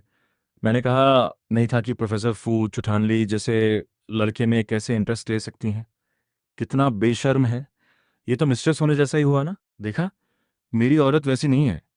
तुम लोग बस शक करते रहो। तुम इतने शांत क्यों हो? कहीं बाहर कोई और तो नहीं ढूंढ ली? हाँ, मतलब क्या, मैं ही वो दूसरी हूँ जिसे इसने ढूंढ निकाला है। फुवान वैन की आवाज़ धीरे से मेरे पीछे से आई। मैं झटके से पलटा और अपना फ़ोन तकिए के नीचे छुपा दिया। तुम मेरे और मेरे दोस्तों के बीच की बातें कैसे चुपके से पढ़ सकती हो? और क्या क्या देखा तुमने? तुम्हारे ग्रुप का नाम असाइलम टू सी किटन्स है या which cat wants to go to the asylum? ये नाम मैंने नहीं रखा था। मैं तो बस, मेरा हाथ शरारत से फुवान वैन की वेस्ट पर गया और उसने मुझे सीधा किस कर दिया। मैंने मन ही मन सोचा, गई भैंस पानी में। अचानक कमरे में एक रोमांटिक सा माहौल बन गया। वो पूरी रात हम सो नहीं पाए। जब सुबह उठा तो मेरी दाईं आंख फड़क रही थी। मुझे लगा कुछ गड़बड़ होने वाली है। सुबह मेरी कोई क्लास नहीं थी तो मैं सोता रहा। दोपहर में सिर्फ एक क्लास है, इंग्लिश और फिजिक्स। आज हुगो और आंजू का बर्थडे है। लास्ट क्लास के बाद हम सेलिब्रेट करने बाहर जाएंगे, तो शायद मैं आज रात घर वापस ना आऊँ। ठीक है, रात को घर नहीं आना। मैं पहले तो मना करने वाला था, पर फिर सोचा कि जब से ए शेन ने मुझसे शादी की है, वो काफ़ी समय से बाहर मज़े करने ही गया है। अगर रात को बाहर जा रहे हो तो बहुत ध्यान रखना, ठीक है? तुम सच में मान गई। Thank you love. तुम दुनिया की सबसे अच्छी वाइफ हो। अच्छा, आज दोपहर की फिजिक्स क्लास में शायद मुझे एक फोरम में जा पड़े। ये दिन पायरीज और मुझे लगता है कोई दूसरा प्रोफेसर मेरी जगह क्लास लेगा। ध्यान से पढ़ना, समझे? जैसे ही मैं स्कूल पहुंचा, मुझसे रहा नहीं गया। दोस्तों, आज दोपहर प्रोफेसर फू एक फोरम में जा रही हैं। फिजिक्स क्लास कोई सब्स्टिट्यूट लेगा। वाह यार, बढ़िया है। वैसे भी प्रोफेसर फू तो क्लास ले नहीं रही है। वो सब्स्टिट्यूट प्रोफेसर बस एक क्लास लेगा, वो किसी को जानता भी नहीं होगा, तो पक्का रोल कॉल नहीं करेगा। पक्का ना? तुम दोनों कुछ ज़्यादा ही रिस्क नहीं ले रहे? अरे सुनो तो, तुम्हें कैसे पता कि प्रोफेसर फू दोपहर को फोरम जा रही हैं? वो मैं अभी आ रहा था और प्रोफेसर फू किसी दूसरे प्रोफेसर से बात कर रही थी। मैंने गलती से सुन लिया। छोड़ो यार, कैसे पता चला वो ज़रूरी नहीं है। ज़रूरी ये है कि इन्फॉर्मेशन पक्की है। पर एशन एम का आईडी अभी भी मेरे पास है। हमारी बात हुई थी कि वो क्लास के बाद मुझसे मिलकर ले लेगी। तुम लोग जाकर रेस्टोरेंट और केक रिजर्व कर लो, मैं क्लास खत्म होते ही तुम लोगों से मिलता हूँ, कैसा रहेगा? तुम सच में दोस्तों को छोड़कर अपनी गर्लफ्रेंड को चुन रहे हो? अरे नहीं यार, वैसे भी अगर मैं रोल कॉल में नहीं गया तो मैं तुम लोगों की हेल्प भी कर सकता हूँ। ठीक है, तो हम ये क्लास खत्म होते ही निकल रहे हैं। जेलिन, तो तुम पीछे मोर्चा संभालना। जैसे ही वो स्कूल से निकले, गुआनजू अभी भी थोड़ा परेशान था। उसने कहा, क्या हम सच में ऐसा कर सकते हैं? भाई, आज तेरा बर्थडे है, अभी सबसे ज़रूरी है सेलिब्रेट करना और मज़े करना। ये कहते हुए वो एक केक शॉप में घुस गए। क्लास में जीन जीन अभी भी एशियन के साथ मैसेजेस पर बात कर रहा था। उसने कहा, ठीक है, तो क्लास के बाद स्कूल के गेट पर मुझसे मिलकर आईडी ले लेना। मैं बस थोड़ी देर में सबके साथ बर्थडे सेलिब्रेट करने जाऊंगा। क्लास शुरू हुई, सब शांत हो गए। उसी पल एक जानी पहचानी आवाज़ उसके कान में भी, तेरी तो वाट लग गई। तूने तो कहा था कि प्रोफेसर फू आज किसी फोरम में जा रही हैं। प्रोफेसर फू क्लास में थी, वो रोल कॉल नहीं करती। वो ग्रुप पर पागलों की तरह मैसेजेस भेजने लगा, क्योंकि कोई भी प्रोफेसर फू की क्लास बंक करने की हिम्मत नहीं करता था। सामने जो खड़ा है वो कोई भूत तो नहीं हो सकता ना? इस बीच केक शॉप में लड़के बड़े चाव से बेकर के हाथों में ताज़ा ताज़ा बने केक को देख रहे थे। क्या हमारी क्लास में कोई ऐसा है जो वॉशरूम गया हो और अभी तक वापस ना आया हो? फुवान वैन को तुरंत समझ आ गया कि उसका पति और उसके सबसे अच्छे दोस्त गायब हैं। असल में फुवन मान सच में फोरम में जाने वाली थी, पर यह सोचकर कि वो पूरी रात मुझसे नहीं मिल पाएगी, उसने क्लास में आने का फैसला किया। और क्या इत्तेफाक था, उसने अपने ही पति को क्लास बंक करते पकड़ लिया। चलो इंतजार नहीं करते, क्लास शुरू करते हैं। जो 3 स्टूडेंट्स नहीं आए हैं उन्हें एब्सेंट मार्क किया जाएगा। उन्हें सज़ा मिलेगी या नहीं, ये बाद में उनके बिहेवियर पर डिपेंड करेगा। केक शॉप ने, अशन तुम सच में डिज़ाइन जीनियस हो, कमाल कर दिया भाई। एक के बाद एक मिल रही तारीफों से मैं थोड़ा शर्मा गया। अरे नहीं, कुछ नहीं, ठीक है, चलो जीन से बात करते हैं। मैंने जीन को रेस्टोरेंट की लोकेशन भेजने के लिए फ़ोन निकाला। जब मैं मैसेज भेजने लगा तो देखा कि ग्रुप में 99+ नोटिफिकेशंस थे। अरे सत्यानाश! प्रोफेसर फू ने क्लास ली। उन्होंने कहा कि हम तीनों ने बंक किया है और शायद हमें सज़ा भी मिलेगी। मैंने फ़ोन खोला और ग्रुप में फुवान मैन की एक फ़ोटो देखी जिसमें वो क्लास के सामने बहुत ही गुस्से वाले चेहरे के साथ खड़ी थी। टेबल पर मैं एकदम सुनने बैठा था। दोस्तों, सच में सॉरी, मेरी वजह से तुम सब मुश्किल में पड़े। जैन पेन ने बस हाथ हिलाया। उसे समझ नहीं आ रहा था कि क्या कहे। किसी ने भी मन से खाना नहीं खाया। प्लान तो ये था कि हम जमकर पियेंगे और देर रात घर जाएंगे, पर अब वो भी नहीं होने वाला था। हम थोड़ी देर साथ रहे और रात के 9 बजे के आसपास सब चले गए। मैं फोन वैन को सब कुछ ठीक से समझाने के लिए घर के लिए टैक्सी लेने ही वाला था। जैसे ही मैंने रेड लाइट क्रॉस की, मैंने फुवान वैन की गाड़ी सड़क किनारे खड़ी देखी। मैं वहां गया और अंदर बैठ गया। फुवान वैन ने मेरी तरफ देखा तक नहीं। मुझे थोड़ा अजीब लगा। मैं एक्सप्लेन कर सकता हूँ? मुझे लगा कि तुम दोपहर को फोरम में गई थी। आखिर आज ज्ञानजू का बर्थडे था ना? फुवान मान के लाल होंठ एकदम सिल गए थे। वो एक शब्द भी नहीं बोल रही थी। बाप रे, ये औरत तो आज बहुत ही उखड़ी हुई है। मैंने ही उन्हें बाहर चलने को कहा था। उनका नाम मत लिखना। अगर लिखना ही है तो सिर्फ मेरा नाम लिखो। तुम खुद को तो बचा नहीं पा रहे और दूसरों को बचाने के लिए हीरो बन रहे हो। जैसे ही हम घर पहुंचे, मैं तुरंत फुवान मान से चिपक गया। लव, मैं तुमसे वादा करता हूँ, ये पहली और आखिरी बार है, ठीक है? वैन, प्लीज़ मेरे लिए उनका नाम मत लिखना। मैं उसके लिए धुले हुए कुछ फल ले आया। हटाओ इसे, यहाँ से हटाओ। मुझे कल क्लास लेनी है। मुझे पता है कि फुवान वैन अपने वसूलों की पक्की है। अगर उसने कहा कि वो एब्सेंट मार्क करेगी तो वो पक्का करेगी। और अपने दोस्तों के लिए अगर मुझे थोड़ी सज़ा मिल भी जाए तो कोई बात नहीं। ये सोचकर मैं नहाने चला गया। नहाने के बाद मैं खुद को हिम्मत दे रहा था। तुम्हारे दोस्तों की भलाई अब तुम्हारे ही हाथों में है। बाथरूम से बाहर निकलते वक्त मेरी कमर पर सिर्फ एक तौलिया ढीला सा बंधा हुआ था। अरे तुमने कपड़े क्यों नहीं पहने? फुवान वान ने नज़रें उठाईं, मुझे ऊपर से नीचे तक देखा और शर्म के मारे सिर झुका लिया। मैं एक छलांग लगाकर चादर के अंदर घुस गया। किताब पढ़ना बंद करो और मेरी तरफ देखो। अशन, जाओ जाकर अपने पजामास पहनो। ठरकी मत बनो, तुम मेरी पत्नी हो। इसमें ठरकी होने वाली क्या बात है? इस बात का फ़ायदा उठाते हुए कि फुवान वान ने कुछ नहीं कहा, मैंने उसका हाथ पकड़ा और उसे किस किया। अशन, तुम बहुत बेशर्म हो। वो हंसी। उसे मज़ा भी आ रहा था और चिढ़ भी। लव, आज आज जो तुम कहोगी वही होगा। मुझे जो चाहे सज़ा दे दो। मेरी इस हरकत से फुआन मैन पूरी लाल हो गई। थोड़ी खोई हुई सी उसने मुझसे कहा, कल सुबह तुम तीनों मेरे ऑफिस में मिलना। सुबह सवेरे हम तीनों फुआन मैन के ऑफिस के दरवाजे पर लाइन लगाकर खड़े थे। अंदर आ जाओ। जैसे ही गायन जो अंदर गया, उसने 90 डिग्री झुककर माफ़ी मांगी। प्रोफेसर फू, मुझे माफ़ कर दीजिए, सच में कल मेरा बर्थडे था, हैप्पी बर्थडे। फुआन मान के इन दो शब्दों ने हमें हैरान कर दिया। चाहे मैं तुम्हारी जगह किसी और प्रोफेसर की क्लास ले रही हूँ या नहीं, इससे फ़र्क नहीं पड़ता। सब्जेक्ट क्या है या वजह क्या है ये मायने नहीं रखता। मज़े करने के लिए क्लास बंद करने का कोई बहाना नहीं चलेगा। पर क्योंकि तुम लोगों का बिहेवियर आमतौर पे अच्छा रहता है, खासकर ये शन का, इसलिए इस बार मैं इसे रिकॉर्ड में इन्फेक्शन की तरह नहीं डालूंगी। मैं इसे सिर्फ एक नॉर्मल एब्सेंस मानूंगी और तुम लोगों के पार्टिसिपेशन मार्क्स में से 5 पॉइंट्स काट लूंगी। बहुत बहुत शुक्रिया प्रोफेसर फू। भगवान आपको लंबी उम्र और शांति दे। पर उन्हें अंदाज़ा भी नहीं था कि कल रात मैंने कितनी मेहनत की थी। जब मैं क्लास में वापस आया तो वो लोग अभी भी मजाक उड़ा रहे थे। कल मैंने फुवान वैन को मनाने के लिए अपनी जान लगा दी थी और एक फैसला किया। मैं अपनी एनर्जी वापस पाने के लिए कुछ दिन आराम करने वाला था। पर आखिर में फुवान वैन ही उदास हो गई। वो काफ़ी डाउन लग रही थी। 1 हफ्ता हो गया था और वो मेरे पास नहीं आई थी। अशन को लगा कि मैं उसके पास सिर्फ तब आता हूँ जब मुझे कोई काम था है। और क्योंकि अभी कुछ खास नहीं हो रहा था, उसे लगा कि मैं उसे अवॉइड कर रहा हूँ। और वो अपनी बेस्ट फ्रेंड के साथ पीने चली गई। उदास होकर फुवान मैन ने जियान जियान को पीने के लिए बुलाया। और बताओ, तुम दोनों का क्या हाल है? क्या तुम्हारे पतियों ने तुम्हें इग्नोर कर दिया? वान वान, मुझे बताओ, तुम उस बेचारे मासूम स्टूडेंट के पीछे क्यों पड़ी रहती हो? हाय सहेलियों, अब और कुछ मत बोलो। मुझे बस तुम लोगों का साथ चाहिए। आ जाओ। जब मैं रात को घर पहुंचा तो मुझे एक सरप्राइज मिला। फुवान वैन। मैंने सोचा कि एक कॉल करूं ताकि हमारे बीच सब ठीक हो जाए। हेलो जीजा जी, मैं जियान जियान हूँ। वैन वैन ने कुछ ज़्यादा ही पी है, हम उसे वापस ला रहे हैं। बस पहुंचने ही वाले हैं। जब मैं भागकर नीचे गया तो जियान जियान की गाड़ी दरवाजे पर खड़ी थी। तुमने इतनी ज़्यादा क्यों पी ली? मैंने वैन वैन को संभालते हुए कहा। जीजू, वैन वैन अब आपके हवाले है, हम लोग अब निकल रहे हैं। शुक्रिया, ध्यान से जाना। मैंने वैन वैन को गोद में उठाया और सोफे पर बैठी उस औरत की तरफ देखते हुए अंदर चला गया।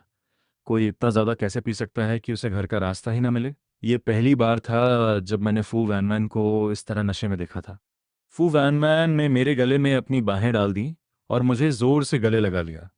क्या तुम्हें अब भी पता है कि मैं कौन हूँ, मेरे प्यारे हस्बैंड? उसकी बात सुनकर मैं नर्वस होकर हंस पड़ा। जब मैं उठने ही वाला था, वैन वैन ने मुझे वापस खींचा। लव, नाराज मत हो, ठीक है? मुझे पता है मैंने गलती की है। अब से मैं कॉलेज में तुम्हारे पीछे नहीं पड़ूंगी। और आज के बाद से तुम कभी इस तरह नहीं पियोगी। दुनिया में बहुत बुरे लोग भरे पड़े हैं और इस तरह किसी को भी गले लगा लेना और नखरे करना, समझे? तुम मेरी वाइफ हो, मैं तुम्हें सालों से पसंद करता हूँ। मैं तुम्हें कभी किसी और के साथ नहीं समझूंगा, मेरी पत्नी। तुम कितनी भुलक्कड़ हो। हमारी शादी को अभी सिर्फ 6 महीने ही हुए हैं। अगली सुबह जब मैं उठा तो सुबह के 10 बज रहे थे। जैसे ही मैं नीचे गया, वैन मेरे पास आई। उसके हाथ में अभी अभी बना हुआ एक फ्राइड एग था। लव, अब गुस्सा तो नहीं हो ना? कल रात मैंने एक वीडियो रिकॉर्ड किया था। अगर तुमने मुझे फिर से चढ़ाया तो मैं इसे कॉलेज के फोरम पर पोस्ट कर दूंगी, ताकि सबको पता चल सके कि असल में ठंडी और खूबसूरत प्रोफेसर फू घर पर कैसी रहती हैं। मैंने तुम्हारे लिए हार्ट शेप्ड फ्राइड एग बनाया है और तुम्हारा पसंदीदा ब्रेकफास्ट भी तैयार किया है। फ्राइडे को मेरी सिर्फ एक क्लास थी। मैं काफ़ी देर तक शॉपिंग मॉल में घूमता रहा, ये सोचते हुए कि अपने सास ससुर से मिलने के लिए क्या खरीदूं। धड़कते दिल के साथ मैं गिफ्ट्स लेकर घर वापस आया। जैसे ही मैंने दरवाज़ा खोला, क्या तुम दोनों मेरे खिलाफ बगावत करने की कोशिश कर रहे हो? क्या इस घर में मेरी कोई बात नहीं मानी जाएगी? उनमें से एक 3 साल तक मेरा फिजिक्स प्रोफेसर था, दूसरी मेरी आइडल थी। उस वक्त वैन वैन और शाओ हुआ एक कोने में दुबके हुए कांप रहे थे। यो पीछे मुड़ी और दरवाजे पर उस लड़के को देखा। वो बचपन से भी ज़्यादा हैंडसम लग रहा था। यो एक वर्ल्ड रिनाउंड स्टाइलिस्ट थी, बचपन से ही मेरी आइडल।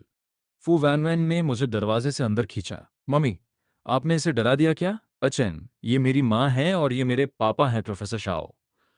मैं इतने समय से वैन वैन के साथ था और मुझे अंदाजा भी नहीं था कि प्रोफेसर शाओ उसके पिता हैं।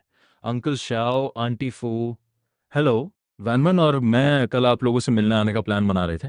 देखो, एम कितना समझदार लड़का है और तुम दोनों की उम्र मिलाकर 80 साल से ज़्यादा है। क्या तुम लोग बिना सोचे समझे काम करते हो? शादी इतनी बड़ी चीज़ है और तुम लोगों को लगा कि मेरा इससे कोई लेना देना नहीं है। मुझे अब समझ आया। आंटी फू को अभी अभी पता चला था कि वो रातों रात सास बन गई हैं। मैं जल्दी से बीच में बोला, आंटी प्लीज़ नाराज़ मत होइए। वैन वैन को समझ नहीं आ रहा था कि आपको कैसे बताएं। तुम बहुत अच्छे लड़के हो, तुम्हें इन दोनों का बचाव करने की ज़रूरत नहीं है। इसमें वैन वैन की पूरी गलती है। मम्मी, कैसा रहेगा अगर आप और ये चैन आराम करें और आप डिनर बनाएं? यहाँ से दफ़ा हो जाओ। मेरे दिमाग में तो आंटी फू एक एलिगेंट और डिग्निफाइड महिला थी। ये पहली बार था जब मैंने ऐसा सीन देखा। आंटी फू, मुझे डिज़ाइन बहुत पसंद है। मैं बचपन से आपका फ़ैन हूँ। मैंने बात बदलने की कोशिश की। एक बहुत ही एक्सट्रोवर्ट इंसान से मुझे ज़बरदस्ती आंटी सोशल बनना पड़ा। आह, ए चैन। तुम दोनों की शादी के बारे में ये वैनमैन ही थी जिसने ठीक से नहीं सोचा। आंटी उसे तुम्हारे लिए सबक सिखाएगी। इन दोनों ने मुझे अंधेरे में रखा। मुझे बताओ, क्या ये बकवास नहीं है? जब इन्होंने मुझे बताया तब तक ये मैरिज पेपर्स भी साइन कर चुके थे और इस बूढ़े ने भी इसे छुपाने में मदद की। वैन वैन, कल तुम एचएन को ऑफिशियल डिनर के लिए घर ले आना। ठीक है। आप और पापा हर जाते समय ध्यान रखिएगा। वैन वैन को लगा जैसे मेरी नज़रें उसे चीर रही हों। शर्मिंदा होकर उसने अपने बाल ठीक किए। मैंने फू वैन वैन से पूछा, फू वैनमैन, क्या तुम्हें मुझे कुछ एक्सप्लेन नहीं करना? हस्बैंड, मुझे माफ़ कर दो। मुझे तुमसे नहीं छुपाना चाहिए था। मैंने कुछ नहीं कहा, बस मुड़कर अपने स्केचेस बनाने लगा। पर मेरा मन शांत नहीं था। दिमाग में उथल पुथल मची थी। कुछ भी ड्रॉ नहीं कर पा रहा था। अचानक मुझे बहुत ज़्यादा प्रेशर महसूस होने लगा। मैंने हमेशा सोचा था कि मेरे सास ससुर बस आम यूनिवर्सिटी प्रोफेसर्स हैं, पर अब एक AXI ग्रुप के प्रेसिडेंट हैं और दूसरी एक वर्ल्ड रिनाउंड डिज़ाइनर। उनकी फाइनेंशियल कंडीशन और स्टेटस मुझसे बिल्कुल अलग लेवल पर है। अचैन, आओ कुछ फ्रूट्स खा लो। फू वैन वैन को कोई जवाब नहीं मिला तो उसने दरवाज़ा खोला और मुझे डेस्क पर बैठे हुए शून्य में घूरते देखा। वैन वैन, मैं अभी तुमसे बात नहीं करना चाहता। हस्बैंड, मैंने जानबूझकर तुमसे ये नहीं छुपाया था। अब जाकर मुझे समझ आया है। वो नालायक बेटी जिसके बारे में प्रोफेसर शाओ बात करते थे, वो तुम ही थी। तुम मेरा तमाशा बनते देखना चाहती थी, है ना? फू वैनमैन ने जल्दी से फलों की टोकरी एक तरफ रखी और मेरी गोद में आकर बैठ गई। अब जब तुम्हें पता चल गया है तो तुम ये तो नहीं कहोगे ना कि तुम मेरे साथ नहीं रहना चाहते? कहोगे क्या? मैंने कब कहा कि मैं तुम्हारे साथ नहीं रहना चाहता? ऐसा लगता है कि इस रिलेशनशिप में फू वैनमैन बहुत इनसिक्योर है। वैनमैन जो झूठ बोलता है उसे कीमत चुकानी पड़ती है। और ये देखते हुए कि तुम्हारा बर्ताव इस बार बहुत खराब था, तुम कुछ समय के लिए अकेली सोगी। फू वैनमैन घबरा गई और झटके से उठ खड़ी हुई। मैंने फू वैनमैन को सफाई देने का मौका नहीं दिया। मैं सीधे बेडरूम में गया और अंदर से दरवाज़ा लॉक कर लिया। अगले दिन फू वैनमैन और मैं प्लान के मुताबिक फू फैमिली के मैंशन में। पापा मम्मी, ये आप लोगों के लिए गिफ्ट है। मैं कल इतना नर्वस था कि मुझे समझ ही नहीं आ रहा था कि उन्हें क्या कहकर बुलाऊं। फू वैनमैन ने शव हुआ की तरफ देखा। उसकी आंखों के नीचे के काले घेरे देखकर पूछने की जरूरत ही नहीं थी। यकीनन उसे उसकी पत्नी ने कमरे से बाहर निकाल दिया होगा। ठीक से सोए नहीं ना? आंटी फू ने मुस्कुराते हुए मुझसे कहा, आओ आओ, गिफ्ट लाने की जरूरत नहीं थी, लंच तैयार है। भूख लगी है ना एचएन? मम्मी तुम्हें एक बात बताती है। वैन वैन तुमसे उम्र में बड़ी है, पर कभी कभी वो अभी भी बच्ची है और उसका मिजाज बहुत खराब है। अगर वो हद पार करे तो मुझे बता, मैं उसे तुम्हारी तरफ से सबक सिखाऊंगी। और अगर फिर भी बात ना बने तो मम्मी तुम्हें किसी और बेहतर लड़की से मिलवा देगी। मैंने सिर उठाया और दूसरी तरफ बैठी बेचारी फू वैनमैन को देखा। लंच के बाद आंटी फू मुझे अपने सीक्रेट बेस में ले गई और हम पूरी दोपहर वहीं रहे। फू वैनवान ने कई बार दरवाजे से झांकने की कोशिश की, पर कमरे की साउंड प्रूफिंग इतनी अच्छी थी कि उसे कुछ सुनाई नहीं दिया। क्या तुम थोड़ी देर शांति से नहीं बैठ सकती? जब तक मुझे पता चलेगा मेरी माँ तुम्हें बदल चुकी होंगी, तब मैं देखूंगी कि तुम घबराती हो या नहीं। रात के 7 बजे हम दोनों आखिरकार कमरे से बाहर आए। मेरे हाथ में एक बॉक्स था। वैनमैन पास आकर देखना चाहती थी कि उसमें क्या है, पर मैंने उसे हटा दिया। घर वापसी का सफ़र करीब 1 घंटे का था और मैं पूरा समय अपने फ़ोन में देखकर किसी पागल की तरह हंसता रहा। फू वैनमैन पूछना चाहती थी कि मैं क्या देख रहा हूँ, पर वो इतनी चिड़ी हुई थी कि उसने कुछ नहीं कहा। घर पहुंचते ही फू वैनमैन से और रहा नहीं गया और उसने मुझे दरवाजे पर ही घेर लिया। अचैन, मेरी माँ ने तुमसे क्या कहा? क्या तुम वाकई मुझे किसी और के लिए छोड़ दोगे? क्या तुम सिस्टर शुयान को जानते हो? ये नहीं हो सकता। शुयान तो आंटी फू की बेस्ट फ्रेंड की बेटी है। उसकी हाइट 1.7 मीटर है। वे साथ रहे क्यों नहीं? तुम्हें मुझसे झूठ बोलने किसने कहा था? मैं बस उससे मिलना चाहता था। मैंने ये नहीं कहा कि मैं उसके साथ रहूंगा। सूचन, क्या तुम अभी से उसके साथ रहने की सोच रहे हो? हमारी शादी को सिर्फ 6 महीने हुए हैं, इतनी जल्दी? क्या तुम मुझसे बोर हो गए? मैंने आंटी को कहते सुना कि सिस्टर श्रेयान की हाइट 1.7 मीटर है और वो डांस भी करती है। उसकी बॉडी बहुत अच्छी होगी, है ना सुचैन? उसे सिस्टर श्रेयान बुलाने की हिम्मत भी मत करना। जैसे ही मैं सीढ़ियां चढ़ने लगा, मैंने मुड़कर उससे कहा, प्रोफेसर फू, बेहतर होगा कि आप ऑफिस में अपनी क्लासेस तैयार करने पर ध्यान दें। मैं अकेले बेडरूम का मजा लूंगा। मुझे प्रोफेसर फू बुला रहे हो और उसे सिस्टर। कितना गुस्सा आ रहा है। क्लास के दौरान फू वैनवैन की आवाज़ दबी दबी सी थी और वो पहले जैसी तंदुरुस्त नहीं लग रही थी। इस औरत ने पक्का इन दिनों खुद को ठीक से ढका नहीं होगा और इसे ठंड लग गई है। फू वैनवन को पूरा दिन अच्छा महसूस नहीं हुआ। उसने कई बार अपना फ़ोन देखा, पर उसके हस्बैंड का कोई मैसेज नहीं था। क्या वो वाकई मुझे अब और नहीं चाहता? ऐसा नहीं हो सकता। दोपहर में घर के रास्ते में मैंने जुकाम की दवा खरीदी, उसे तैयार किया और फू वैनवन को दे दिया। दवा पी लो, इसे और बिगड़ने मत दो। हस्बैंड, मुझे मत छोड़ना। मैं स्कूल में अब कभी तुम्हारे पीछे नहीं पढ़ूंगी। मैं तुमसे कभी कुछ नहीं छुपाऊंगी। मैं तुम्हें नहीं छोड़ रहा हूँ। जल्दी दौड़ियो। मैं तुम्हारे लिए नूडल सूप बनाता हूँ। खाने और थोड़ी देर सोने के बाद तुम ठीक हो जाओगी। मैं उठा और एक बोल सादे नूडल्स तैयार किए, जिसकी खुशबू पूरे घर में फैल गई। फू वैनमैन ने नूडल्स के बोल को इतनी इमोशनल होकर देखा कि वो लगभग रोने ही वाली थी। हस्बैंड, क्या तुमने सच में मुझे माफ़ कर दिया है या सिर्फ इसलिए मेरा ख्याल रख रहे हो क्योंकि मैं बीमार हूँ? ठीक है, मैंने तुम्हें माफ़ किया, पर अब मुझसे कभी झूठ मत बोलना, ठीक है? नूडल्स का बोल खत्म करने के बाद वान ने अपने हस्बैंड को गले लगाया और सो गई। रोते हुए वान वान मेरे पास एक छोटी बिल्ली जैसी लग रही थी। हस्बैंड, इन दिनों मैं अकेले ठीक से सो नहीं पाई। मुझे डर था कि तुम मुझे अब और नहीं चाहोगे। तुम्हें इतना इनसिक्योर होने की ज़रूरत नहीं है। उस दिन मैं बस थोड़ी देर के लिए फ्लावर मार्केट में अकेला रहना चाहता था और तुम मुझसे पूछने आ गई कि क्या मैं तुम्हारे साथ ब्रेकअप करना चाहता हूँ? क्या हमारा रिलेशनशिप इतना कमज़ोर है? वैन वैन, मैं तुम्हें बहुत पसंद करता हूँ। I love you. उल्टी सीधी बातें सोचना बंद करो, ठीक है? अगले दिन जब फू वैन वैन घर आई तो उसने देखा कि मैंने एक सेफ इंस्टॉल की है। तो तुम्हारी माँ ने कल मुझे जो भी गिफ्ट्स दिए थे वो सब इसमें लॉक है। तुम्हारी माँ ने कहा कि ये जेड पेंडेंट तुम्हारी फैमिली का है। यहाँ फैमिली के प्रॉपर्टी पेपर्स भी हैं और तुम्हारी माँ के नाम पर जो पेंटिंग्स और अटेलियर है वो भी। उन्होंने मुझे सब कुछ दे दिया। मैं लेना नहीं चाहता था, पर तुम्हारी माँ ने जिद की। खैर, फू फैमिली की सारी कीमती चीज़ें तुम्हारे और तुम्हारी माँ के पास हैं। मेरे पास और पापा के पास तो हमारे सैलरी कार्ड्स के अलावा कुछ नहीं है। रात में फू वैनमैन की बेस्ट फ्रेंड्स ने एक बार में जाने का प्लान बनाया। फू वैनमैन तो काफ़ी शांत थी, पर निकलने से पहले मैं थोड़ा नर्वस था। घबराने की ज़रूरत नहीं है, वो अच्छी लड़कियां हैं। जब हम कैबिन में पहुंचे तो वहां सिर्फ जांग जियांग और नैन शिंग थीं। वाओ, तो ये हैं जीजू, है ना? मैं नैन शिंग हूँ। जियांग जियांग, तुम इनसे पिछली बार मिली थी ना? मैं तो तुम्हें पहचान ही नहीं पाई। किसने सोचा था कि जीन, जो पूरी सीरीज में हॉस्पिटल में वाइट कोट पहने दिखती थी, वो डॉक्टर मेरे सामने एक पिंक ट्यूब ड्रेस में आएगी? मैं आ गया। अपने कुन्हाड़ों से मिलने में मैं लेट कैसे हो सकता था? हाय कुन्हाड़ो, मेरा नाम जीन शुएरो है। मैं भी गुसेन स्कूल में पढ़ती थी। अपने सामने जॉन शुएरो को देखकर मुझे एक अजीब सी, लगभग अनरियल फीलिंग आ रही थी। जाहिर है मुझे पता है कि तुम जिन स्कूल से हो। उस वक्त तुम हाई स्कूल की क्वीन हुआ करती थी, स्कूल की रानी।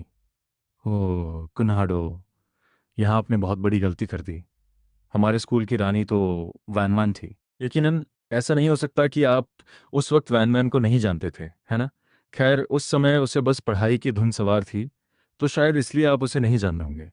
यह सुनकर औरतें हंसने लगीं। मैंने फू वैनमैन की तरफ एक नज़र डाली। मुझे थोड़ी गिल्ट फील हो रही थी। वैनमैन भी गूसन स्कूल से है। अब तो लग गई। उसके चेहरे पर फिर से वही चिड़चिड़ाहट आ गई है। जीन शुएरू ये सब जानबूझकर कर रही है। मैं वैनमैन को बहुत अच्छी तरह जानता हूँ। वह अभी हुसैन है। इसलिए नहीं कि मुझे ये नहीं पता था कि हम एक ही स्कूल में पढ़ते थे। वह इसलिए गुस्से में है क्योंकि मुझे उसकी जगह किसी और की याद थी। यह औरत बहुत ज़्यादा जलस होती है। आखिर में एक वेटर बिल साइन करवाने के लिए आया। जीन शुएर दरवाजे के पास बैठी थी। मैंने एक नज़र डाली और उसकी हैंडराइटिंग देखी। कितनी गंदी लिखावट है। लोग सच में बदल जाते हैं। पहले उसकी हैंडराइटिंग कितनी खूबसूरत हुआ करती थी। फू वैन को बहुत बुरा लगा। उसके अपने पति को मिडिल स्कूल के समय से ही हाई स्कूल की क्वीन याद थी। थोड़ी देर रुकने के बाद फू वैन ने कोई बहाना बनाया और मेरे साथ घर आ गई। घर पहुंचते ही मैंने उसे मनाने की कोशिश की। अमोर, मैं कसम खाता हूँ, मुझे नहीं पता था कि तुम भी जिन स्कूल में थी। हमारी शादी को इतना समय हो गया है और तुमने मुझे कभी बताया ही नहीं। क्या तुम्हें लगता है कि मुझे जान तुमसे ज़्यादा खूबसूरत लगती है? बिल्कुल नहीं। वे अच्छी लड़की नहीं है। मैं तुम्हें बताता हूँ, बेहतर होगा कि तुम जान चुएरो के साथ घूमना बंद कर दो। मुझे दूसरों को ऐसे जज करना पसंद नहीं है। तुम्हें कैसे पता कि वो ऐसी है? वो मर्दों के जज्बातों के साथ खेलती है। खैर, वो इंसान अच्छी नहीं है। अगर उस वक्त मेरा दिल पुरानी सिटी में ना अटका होता तो कसम से मैं सब कुछ जला देता। लेकिन मैं बातें अपने तक नहीं रख पाता। रात को मैं बिस्तर पे करवटें बदलता रहा। मुझे नींद नहीं आ रही थी। वैन, अब मुझसे और नहीं झेला जा रहा। मुझे तुम्हें कुछ बताना है, पर प्लीज़ गुस्सा मत होना। क्या बात है? मुझे जॉन शुएर पसंद थी। फू वैन की आंखें फटी की फटी रह गईं। जब वह कुछ बोलने वाली थी, मैंने उसे रोक दिया। पहले मेरी बात सुनो। उस वक्त मैं 8th ग्रेड में था और तुम लोग 3rd ईयर में थे। अचानक उसने मेरे लिए ब्रेकफास्ट लाना और लेटर्स लिखना शुरू कर दिया। तब मुझे लगा कि वो मुझे पसंद करती है। वे लेटर्स अभी भी पुराने शहर में हैं। अगली बार जब मैं घर जाऊंगा तो सब जला दूंगा। वैनमैन के चेहरे के हाव भाव अभी भी गंभीर थे। ओह मेरी प्यारी बीवी, मैं उस वक्त बहुत छोटा था। इचम असल में वो इंसान मैं थी। मैंने ही जीन शेरो को तुम्हें वो चीज़ें देने के लिए कहा था। एक पल के लिए मैं शॉक्ड रह गया। तो तुम्हें उन लेटर्स के शब्दों और जज्बातों से प्यार था, या उसे एक इंसान के तौर पर पसंद करते थे? बेशक मुझे उन लेटर्स से प्यार था वैन। मैं सिर्फ तुमसे प्यार करता हूँ। वैन वैन का दिल भर आया। ये बुद्धू, क्या इसने लेटर्स पढ़ते वक्त ये नहीं देखा कि साइन किसने किए थे? अशम की कोई गलती नहीं है। सारी गलती उस जीन चुएरो की है जो सिर्फ एक मैसेंजर थी। गुस्से में अपने गाल फुलाते हुए वान वान ने अपना फोन उठाया और उस दोषी को अपने बेस्ट फ्रेंड्स के ग्रुप से निकाल दिया, और साथ ही जीन चुएरो का कॉन्टैक्ट भी डिलीट कर दिया। जब जीन चुएरो ने वह खौफनाक रेड एक्सक्लेमेशन पॉइंट देखा तो उसे लगा कि वह दुनिया के सबसे बदकिस्मत इंसान है। 5 मिनट से भी कम समय में जीन चुएरो को जन जियान से एक मैसेज मिला। तुम्हें पता चले कि क्यों? इसलिए बता रही हूँ। आकिन ने कहा है कि तुम मर्दों के जज्बातों से खेलती हो और वह नहीं चाहता कि वैन वन अब तुम्हारे साथ रहे। जैन शुरू दंग रह गई। ताकि मुझे पता चले क्यों? क्या मैंने कब मर्दों के जज्बातों से खेला? मैं 27 साल की हूँ और पैदा होने के बाद से अब तक सिंगल हूँ। इकलौता मर्द जिसे मैंने पसंद किया वो विदेश में है और आज तक मुझसे बात भी नहीं करना चाहता। मैं कब से ऐसी हो गई? जब से फू वैनमान ने फर्स्ट फ्लोर के गेस्ट रूम को मेरा अटेलियर बनाया था। मैं शायद ही कभी उसके ऑफिस जाता था। आज वैनमन स्कूल में एक्स्ट्रा टाइम लगा रही थी और मैं पूरी सुबह बोर होता रहा। लंच के टाइम पर फू वैनमन का फ़ोन आया और उसने मुझसे उसके ऑफिस जाकर एक डॉक्यूमेंट भेजने को कहा। क्योंकि मैं खाली था तो मैं ऑफिस में बैठकर थोड़ा पढ़ने लगा। बाहर निकलते समय गलती से मेरा पैर डेस्क से टकरा गया। पास की अलमारी में रखा एक पुराना मेटल बॉक्स नीचे गिर गया। मुझे पता है कि ऑफिस की चीज़ें फू वैनमन के लिए बहुत इंपॉर्टेंट हैं। मैंने सोचा कि जल्दी से इसे उठाकर वापस रख देता हूँ, पर बॉक्स से कुछ चीज़ें बाहर गिर गईं। वे सिर्फ लेटर्स थे। मैंने खुद को उन्हें पढ़ने से रोका। डिनर के टाइम पर मेरा ध्यान कहीं और था। मैं फू वैनमैन से बस यूं ही बात कर रहा था। मेरे दिमाग में बस वही लेटर्स घूम रहे थे। वे किसके लिए होंगे? फू वैनमैन ने सूप का एक कटोरा मेरे सामने रखा। क्या हुआ कम? तबीयत ठीक नहीं है क्या? मैं होश में आया और उसकी फिक्रमंद नज़रों को देखा। मैंने उसे बताया कि दोपहर को ऑफिस में क्या हुआ था। मैंने फू वैनमैन के चेहरे के रंग को बदलते हुए साफ देखा। वैनमैन, मैंने वो लेटर्स नहीं पढ़े। उसने धीरे से कहा। क्या वो तुम्हारे लिए इतना इम्पोर्टेंट था? वैनमैन ने एक पल सोचा। अब और इम्पोर्टेंट नहीं है। मैं बुद्धू नहीं हूँ। अब और इम्पोर्टेंट नहीं है का मतलब है कि पहले वो बहुत इम्पोर्टेंट था। वो उस लड़की को बहुत पसंद करती होगी, है ना? वरना इतना सब कुछ नहीं लिखती। फू वैन वैन मुझे देख रही थी जब मैं अपनी प्लेट में मछली को जोर जोर से कुरेद रहा था। वह खुद को रोक नहीं पाई और हंसने लगी। अमोर, क्या तुम्हें जलन हो रही है? क्या तुम्हें डर लग रहा है कि मैं किसी और मर्द को पसंद करने लगूंगी? मुझे महसूस हो रहा था कि मेरे अंदर का जेलसी का ज्वालामुखी फटने वाला है। फिर भी मैंने सख्त बनने की कोशिश की। किसी और को पसंद करने में कोई प्रॉब्लम नहीं है। क्या मैं कोई छोटा दिल वाला इंसान हूँ? आखिर वे सिर्फ कुछ लेटर्स ही तो हैं। वैसे भी अब तुम मेरी बीवी हो।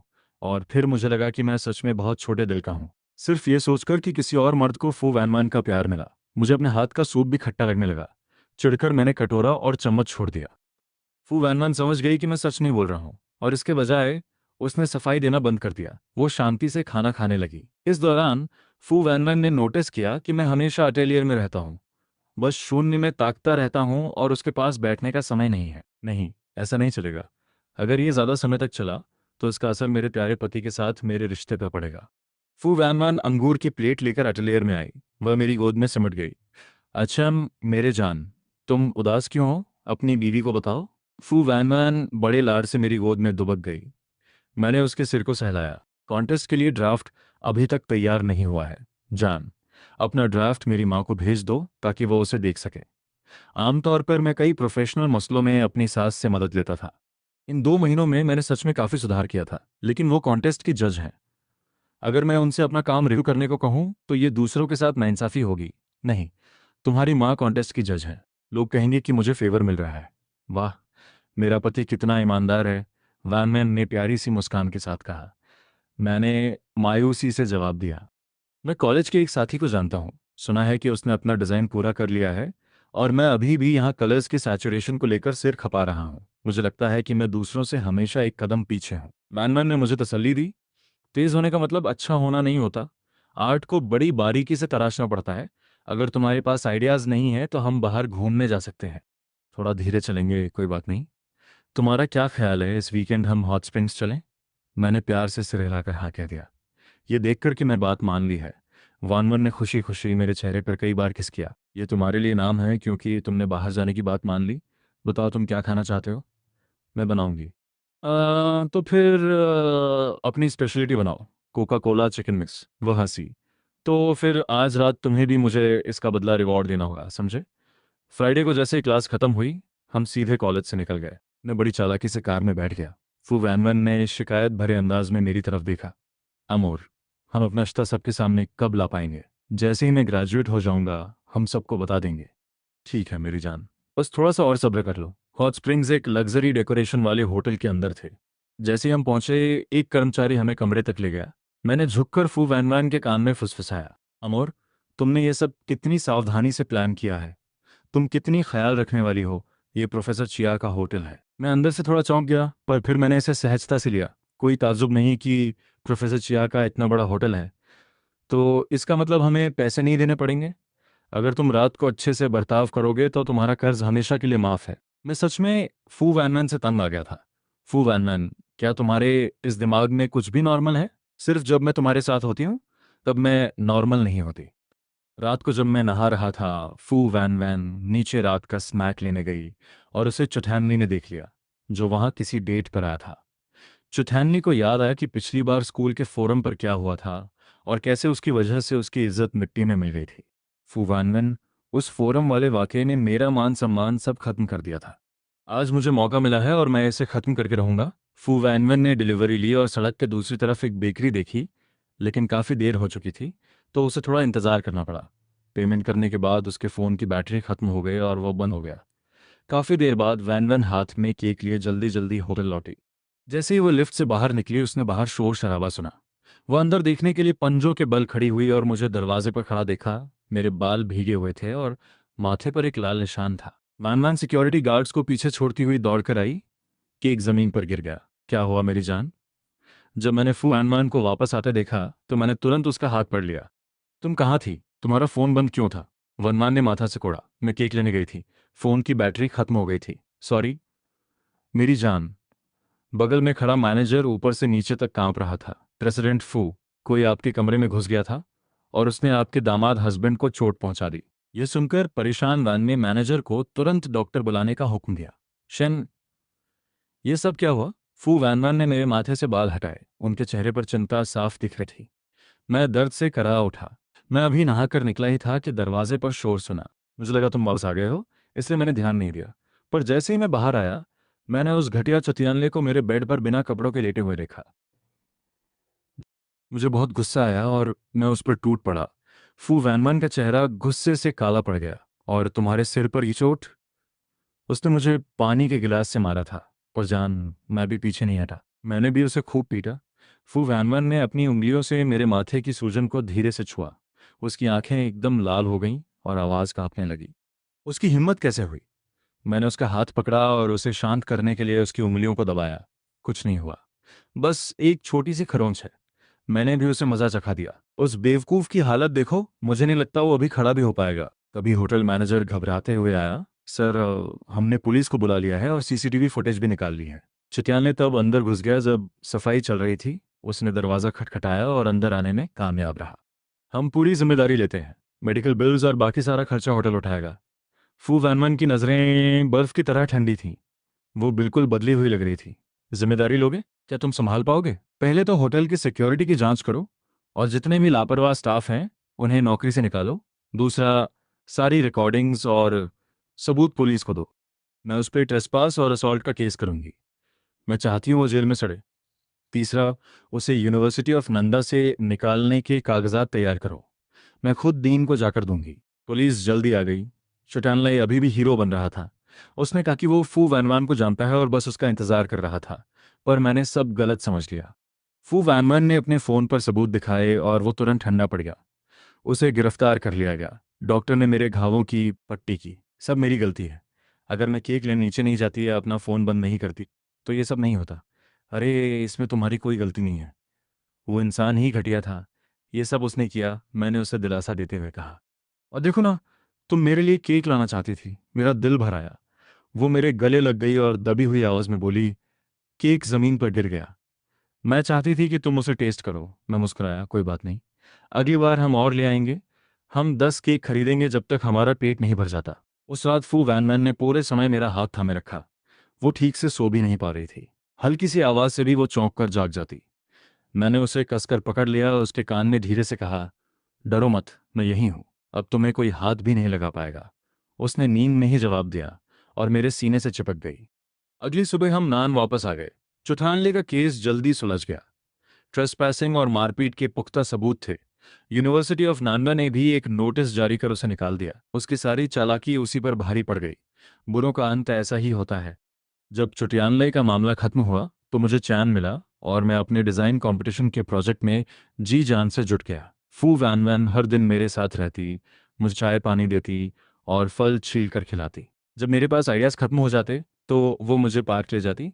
हम नदी किनारे ठंडी हवा का आनंद लेते और कलर और कॉम्पोजिशन पर बातें करते। उसके साथ होने से मैं बहुत सुरक्षित महसूस करता और मेरे आइडियाज़ और भी साफ होते गए।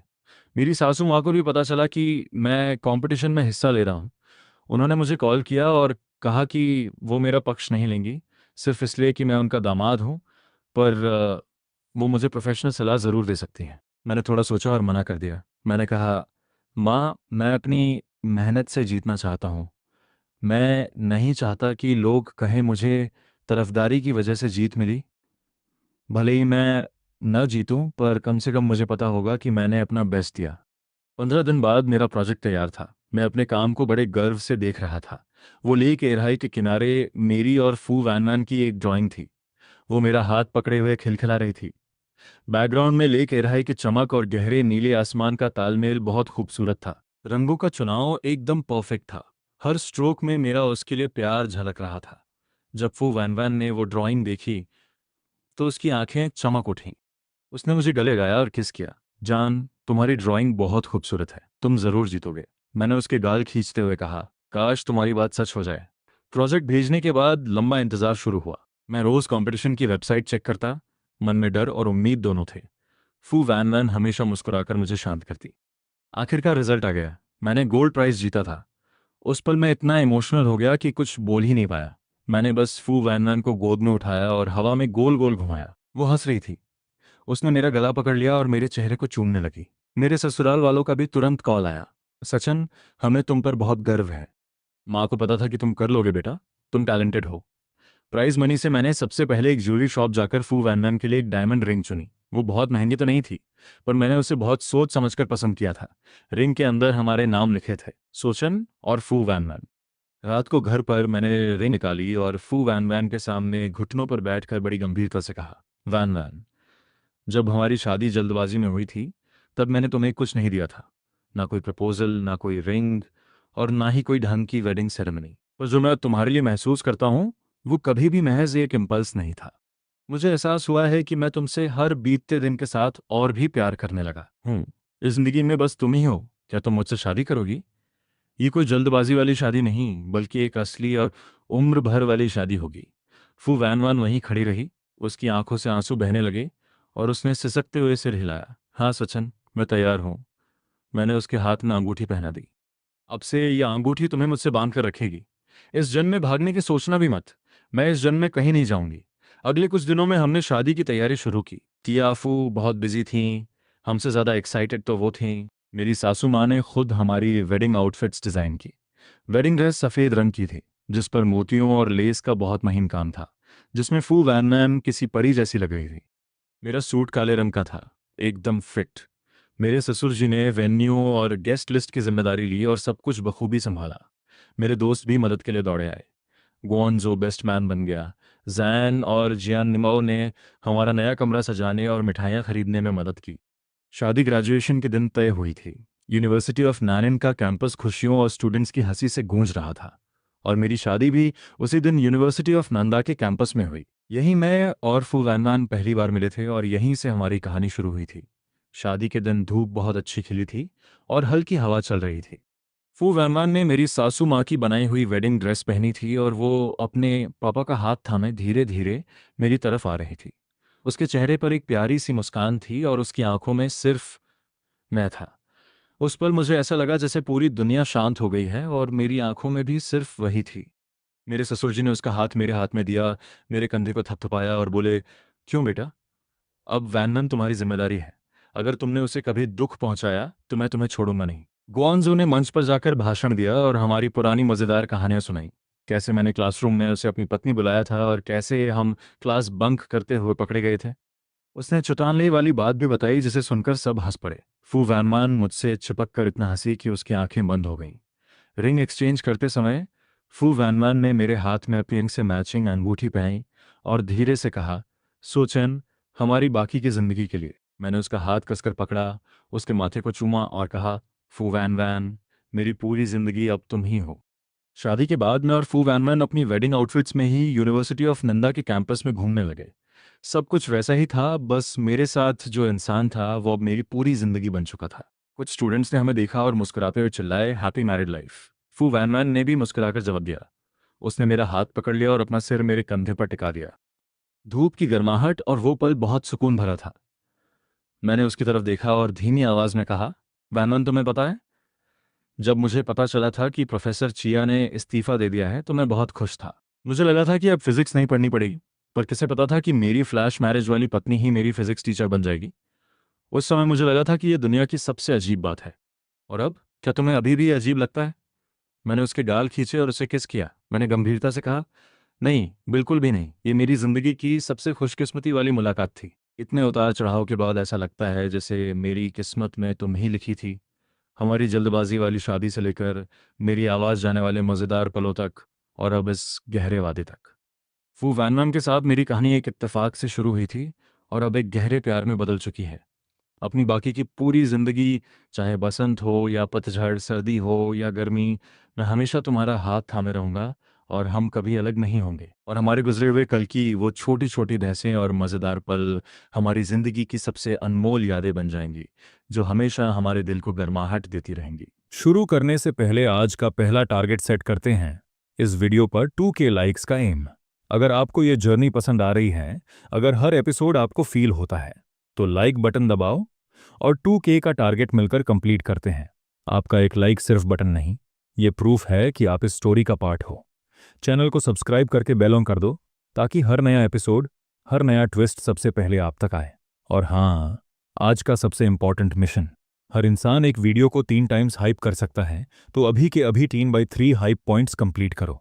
ये सिर्फ नंबर्स नहीं हैं, ये डिसाइड करेगा कि नेक्स्ट एपिसोड फुल पावर के साथ आएगा या नहीं। इतनी मेहनत और टाइम लगता है हर एपिसोड में। अगर सपोर्ट स्ट्रांग रहा तो सीरीज और भी इंटेंस होगी, लेकिन अगर रिस्पॉन्स वीक रहा तो शायद ये जर्नी यहीं रुक सकती है, या फिर आगे सिर्फ मेंबर्स के लिए कंटिन्यू होगी। डिसीजन आपके हाथ में है। 2K लाइक सेम कंप्लीट करो, 3/3 हाइप फिनिश करो, लाइक और सब्सक्राइब करो और कमेंट में लिखो मिशन कंप्लीट। ये सिर्फ चैनल नहीं, हमारी कम्युनिटी का पावर मोमेंट है।